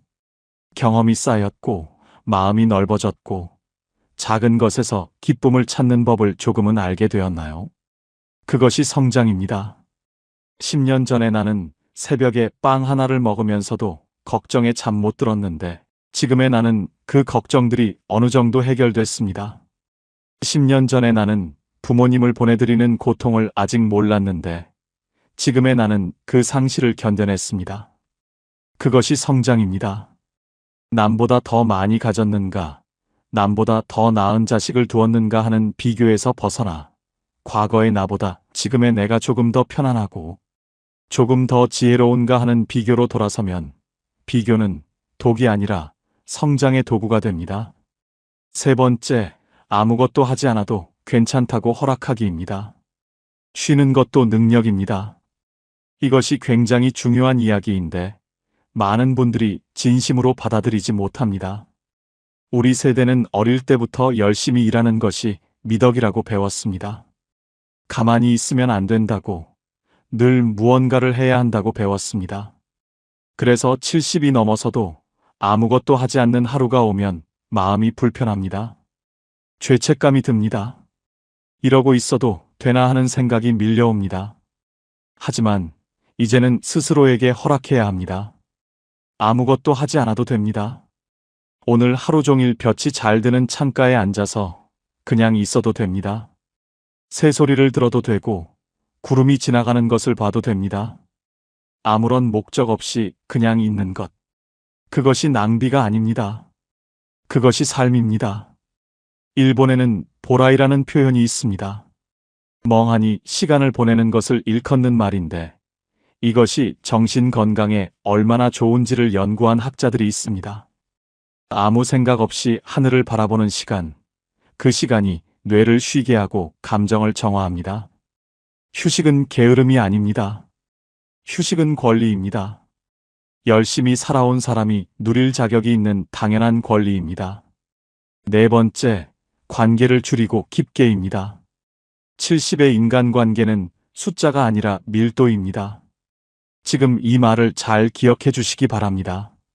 젊었을 때는 인맥이 넓은 것이 자산이었습니다. 아는 사람이 많을수록, 어디서든 연결될 수 있는 사람이 많을수록 도움이 됐습니다. 하지만 70이 넘으면 상황이 달라집니다. 에너지가 한정되어 있습니다. 몸도 마음도 체력이 줄었습니다. 이 줄어든 에너지를 어디에 쓸 것인가를 결정해야 합니다.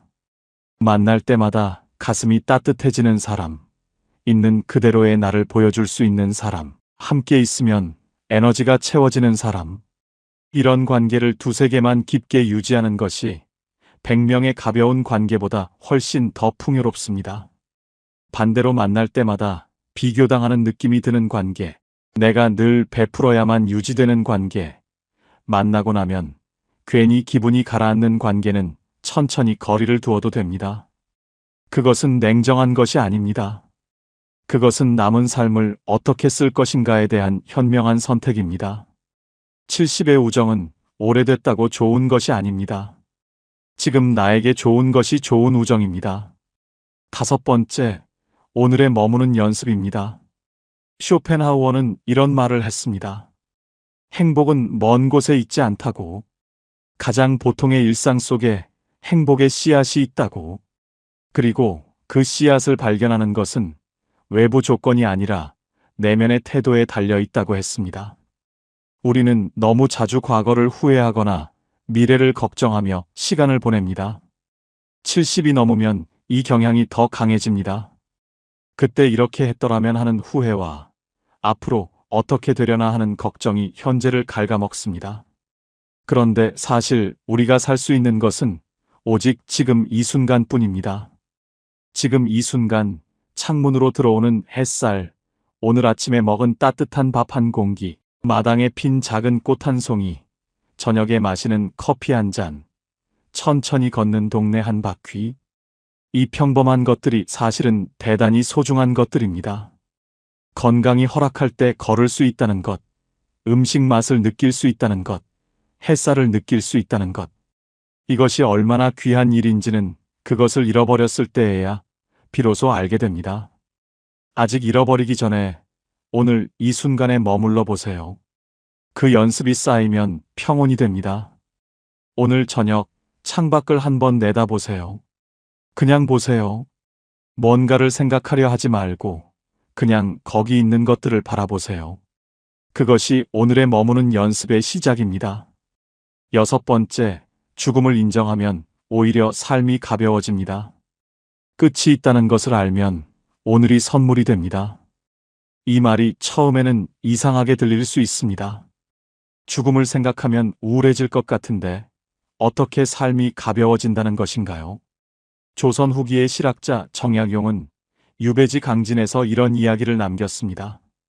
인간은 언제 어디서 삶이 끝날지 알 수 없기 때문에 오늘 이 순간을 최선을 다해 살아야 한다고. 그는 강진 유배 시절 모든 것을 잃었습니다. 벼슬도, 재산도, 가족과 함께하는 일상도.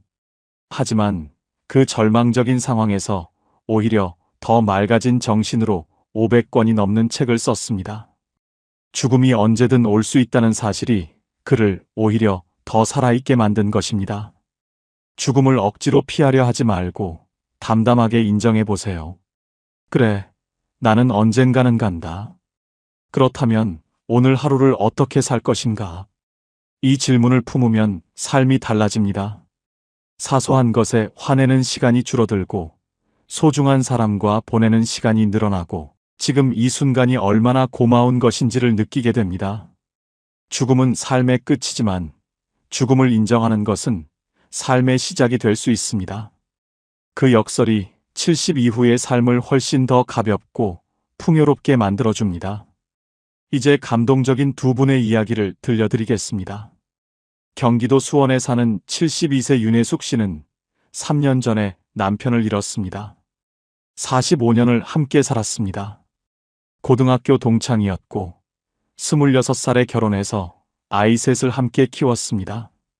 남편은 조용한 사람이었습니다.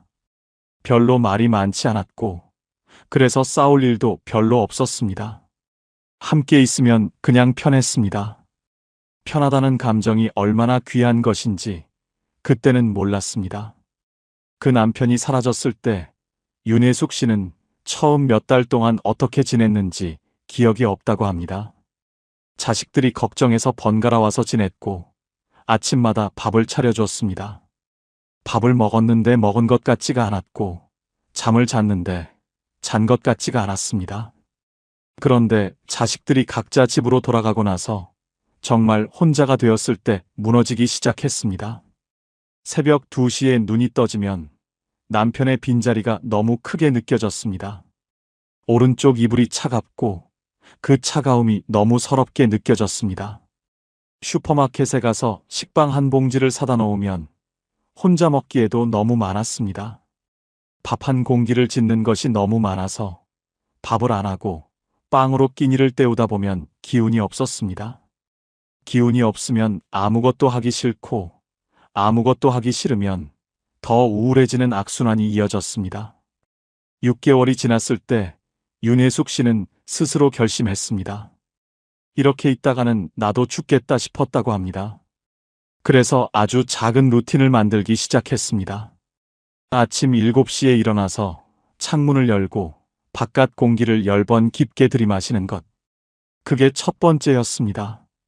그 다음에는 남편이 좋아하던 원두 커피를 직접 내려 마시는 것. 커피를 마시면서 남편한테 오늘 하루 어떻게 보낼지 말을 거는 것. 오늘은 마트 좀 다녀올게요. 저녁에 된장찌개 해 먹을 거예요. 혼자 중얼거리는 것이 처음에는 이상하게 느껴졌지만 점점 그 시간이 기다려졌습니다. 그 루틴이 하루의 닻이 되어 주었습니다.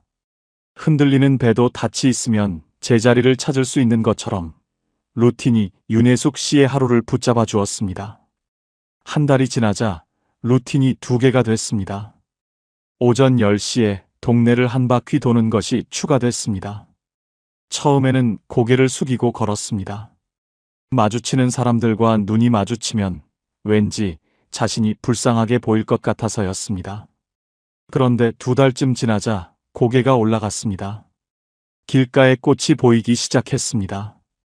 강아지를 산책시키는 이웃이 웃으며 인사를 건넸을 때 오랜만에 미소가 지어졌습니다. 1년이 지난 지금 윤혜숙 씨는 동네 걷기 모임에 나갑니다. 일주일에 2번, 오전 8시에 공원에서 3명이 함께 걷습니다. 많이 웃지는 않습니다. 화려하게 살지도 않습니다. 그러나 아침에 눈을 뜰 때 오늘 하루를 살겠다는 마음이 생긴다고 합니다. 그것으로 충분합니다. 그것으로 정말로 충분합니다. 윤혜숙 씨는 이런 말을 했습니다. 남편이 없어서 슬픈 건 여전해요. 그런데 슬픔이 있어도 살아갈 수 있다는 걸 알게 됐어요. 슬픔도 내 삶의 일부라는 걸 이제는 받아들이게 됐어요. 그 한마디가 오늘 이 영상을 보고 계신 분들께 닿기를 바랍니다. 서울 은평구에 사는 75세 강민철 씨는 35년간 중학교 체육교사였습니다. 수백 명의 학생들에게 운동을 가르쳤고 교장까지 올라갔습니다. 퇴직식 날 학교 강당에서 선생님들과 학생들이 박수를 치며 배웅해 줬습니다. 꽃다발도 받고 케이크도 먹고 기념사진도 찍었습니다. 그리고 집에 돌아왔습니다.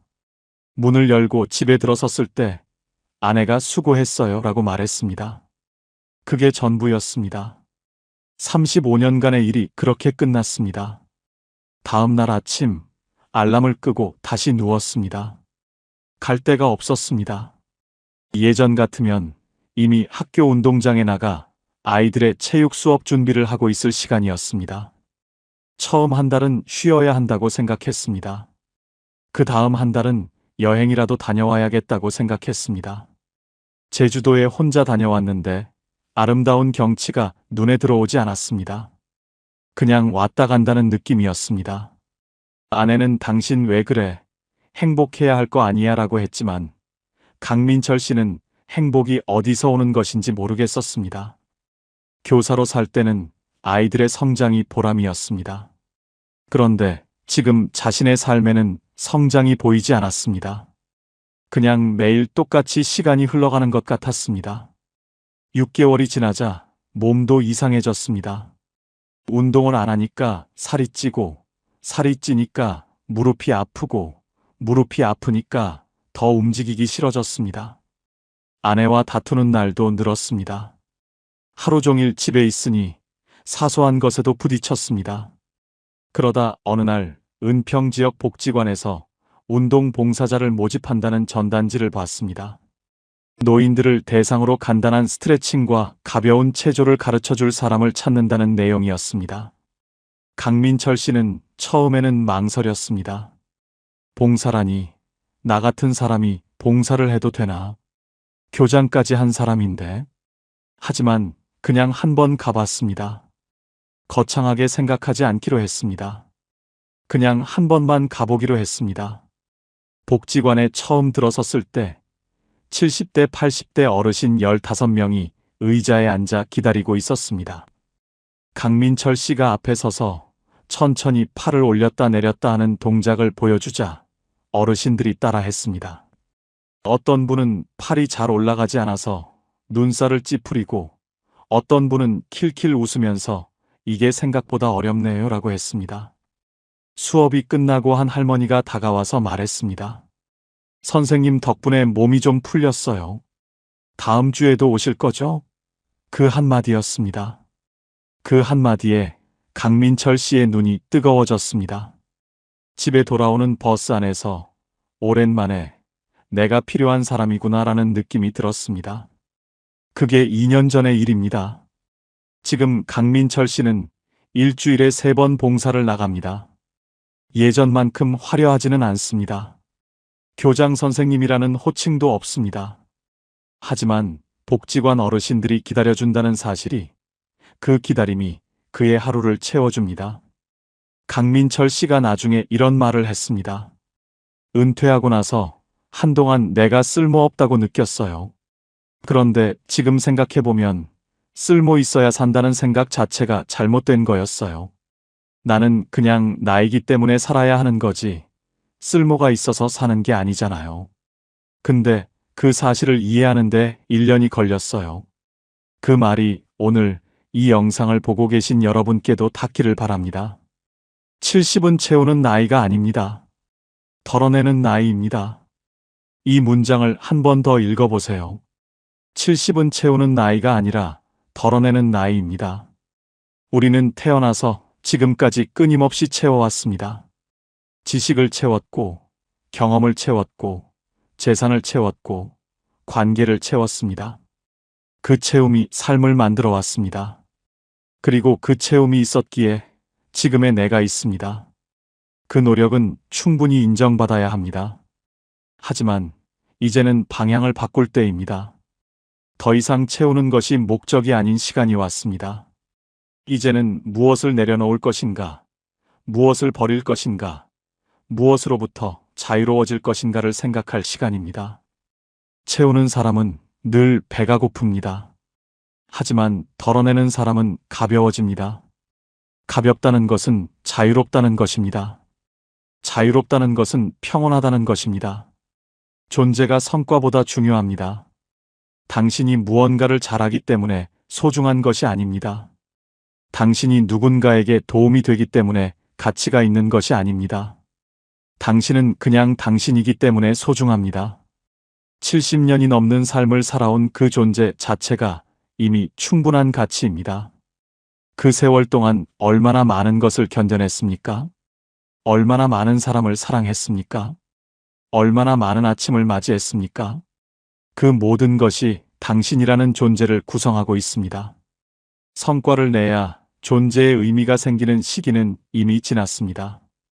이제는 그냥 잘 쉬고, 잘 먹고, 좋아하는 사람과 시간을 보내고, 하루를 무사히 마치는 것. 그것이 70 이후의 충분한 하루입니다. 쓸모보다 평온입니다. 오늘 하루 아무것도 하지 않았어도 그 하루에 평온이 있었다면 그것은 성공한 하루입니다. 남에게 인정받지 못했어도 스스로 마음이 편안했다면 그것은 잘 살아낸 하루입니다. 쓸모가 있어서 사는 것이 아니라 살아있기 때문에 쓸모가 생깁니다. 순서를 바꾸어야 합니다. 이제 오늘 이 영상을 마치면서 내일 할 일 하나를 정해보시기 바랍니다.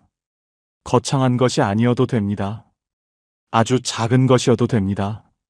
아침에 일어나서 창문을 열고 바깥 공기를 마시는 것, 오래된 찻잔으로 따뜻한 차를 마시는 것, 좋아하는 노래 한 곡을 끝까지 듣는 것, 아니면 그냥 오늘 하루 감사한 것 하나를 마음속으로 떠올리는 것. 그 하나만 하면 됩니다. 그게 전부입니다. 그 하나가 내일의 하루를 조금 더 가볍게 만들어줄 것입니다. 그리고 지금 이 질문을 드립니다. 지금 무엇 하나를 내려놓으시겠습니까? 비교를 내려놓으시겠습니까? 쓸모를 증명해야 한다는 강박을 내려놓으시겠습니까? 피곤한 관계를 내려놓으시겠습니까? 아니면 오늘 하루를 낭비했다는 죄책감을 내려놓으시겠습니까? 무엇이든 괜찮습니다. 하나만 골라서 내려놓아 보세요. 처음에는 손이 잘 안 펴질 수도 있습니다. 수십 년 동안 꽉 쥐어왔으니까요. 하지만 조금씩, 천천히 한 손가락씩 펴보세요. 그 손이 펴지는 만큼 마음도 펴집니다. 손을 펴면 새 것이 들어올 수 있습니다.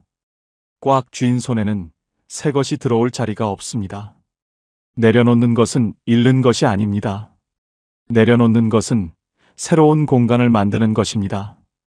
70 이후를 잘 산다는 것은 어떤 의미일까요? 더 많은 것을 이루는 것이 아닙니다. 더 많은 곳을 여행하는 것도 아닙니다. 더 건강해지는 것도 아닙니다. 70 이후를 잘 산다는 것은 오늘 이 하루를 받아들이는 것입니다. 날씨가 좋으면 날씨가 좋은 대로, 몸이 좀 불편하면 불편한 대로, 외로우면 외로운 대로, 그 모든 것을 있는 그대로 받아들이면서 그 속에서 작은 평온을 찾는 것입니다. 꽃이 지는 것을 슬퍼하기보다 꽃이 피어 있는 지금을 바라보는 것입니다. 그것이 70 이후의 지혜입니다. 그리고 그 지혜는 배울 수 있습니다. 오늘부터라도 배울 수 있습니다. 늦지 않았습니다. 오늘 이 순간도 여전히 시작할 수 있습니다. 그리고 그 시작이 아무리 작아도 그것은 진짜 시작입니다. 작은 시작이 모여 큰 변화가 됩니다. 오늘 단 한 가지만 내려놓아 보세요. 그것이 당신의 황금 노후가 시작되는 순간입니다. 이제는 애쓰지 않아도 됩니다. 당신은 이미 충분히 잘 살아오셨습니다. 힘든 시절도 있었고, 억울한 날도 있었고, 혼자 울었던 밤도 있었을 것입니다. 그 모든 것을 견뎌내고 지금 여기까지 오셨습니다. 그 자체가 대단한 일입니다. 이제 남은 시간은 그 수고에 대한 보상의 시간입니다. 더 잘 살아야 한다는 압박 없이, 더 나아져야 한다는 부담 없이, 그냥 오늘 하루를 평온하게 사는 것. 그것이 70 이후에 가장 현명하고 가장 아름다운 삶입니다. 봄에는 꽃을 보고, 여름에는 그늘을 즐기고, 가을에는 단풍을 보고, 겨울에는 따뜻한 국물 한 그릇을 마시는 것. 그것이 삶입니다. 그 소박한 계절의 흐름 속에서 당신은 이미 충분히 아름답게 살고 있습니다. 마지막으로 한 가지만 더 말씀드리겠습니다. 70 이후의 평온은 갑자기 찾아오지 않습니다. 연습이 필요합니다. 어제도 오늘도 조금씩, 아주 조금씩 내려놓는 연습. 오늘 하루 비교를 한 번 덜 했다면 그것이 성공입니다. 오늘 하루 쉬면서 죄책감을 덜 느꼈다면 그것이 성공입니다. 한 번에 모든 것을 내려놓을 수 없습니다. 하지만 매일 조금씩 내려놓다 보면 어느 날 문득 마음이 가벼워진 자신을 발견하게 됩니다. 그날이 반드시 옵니다. 그날을 향해 오늘 하루도 천천히 조금씩 걸어가시기 바랍니다. 당신의 걸음이 비록 느려도 그 방향이 평온을 향하고 있다면 그것으로 충분합니다. 황금 노후는 화려한 노후가 아닙니다. 황금 노후는 평온한 노후입니다. 황금처럼 빛나는 것은 외면의 화려함이 아니라 내면의 고요함입니다. 그 고요함이 지금 이 순간 여러분 안에 이미 있습니다. 단지 아직 발견하지 못했을 뿐입니다. 오늘 이 영상이 그 고요함을 발견하는 작은 계기가 되기를 바랍니다. 오늘도 이 영상을 끝까지 봐주셔서 감사합니다. 지금까지 황금 노후였습니다. 감사합니다.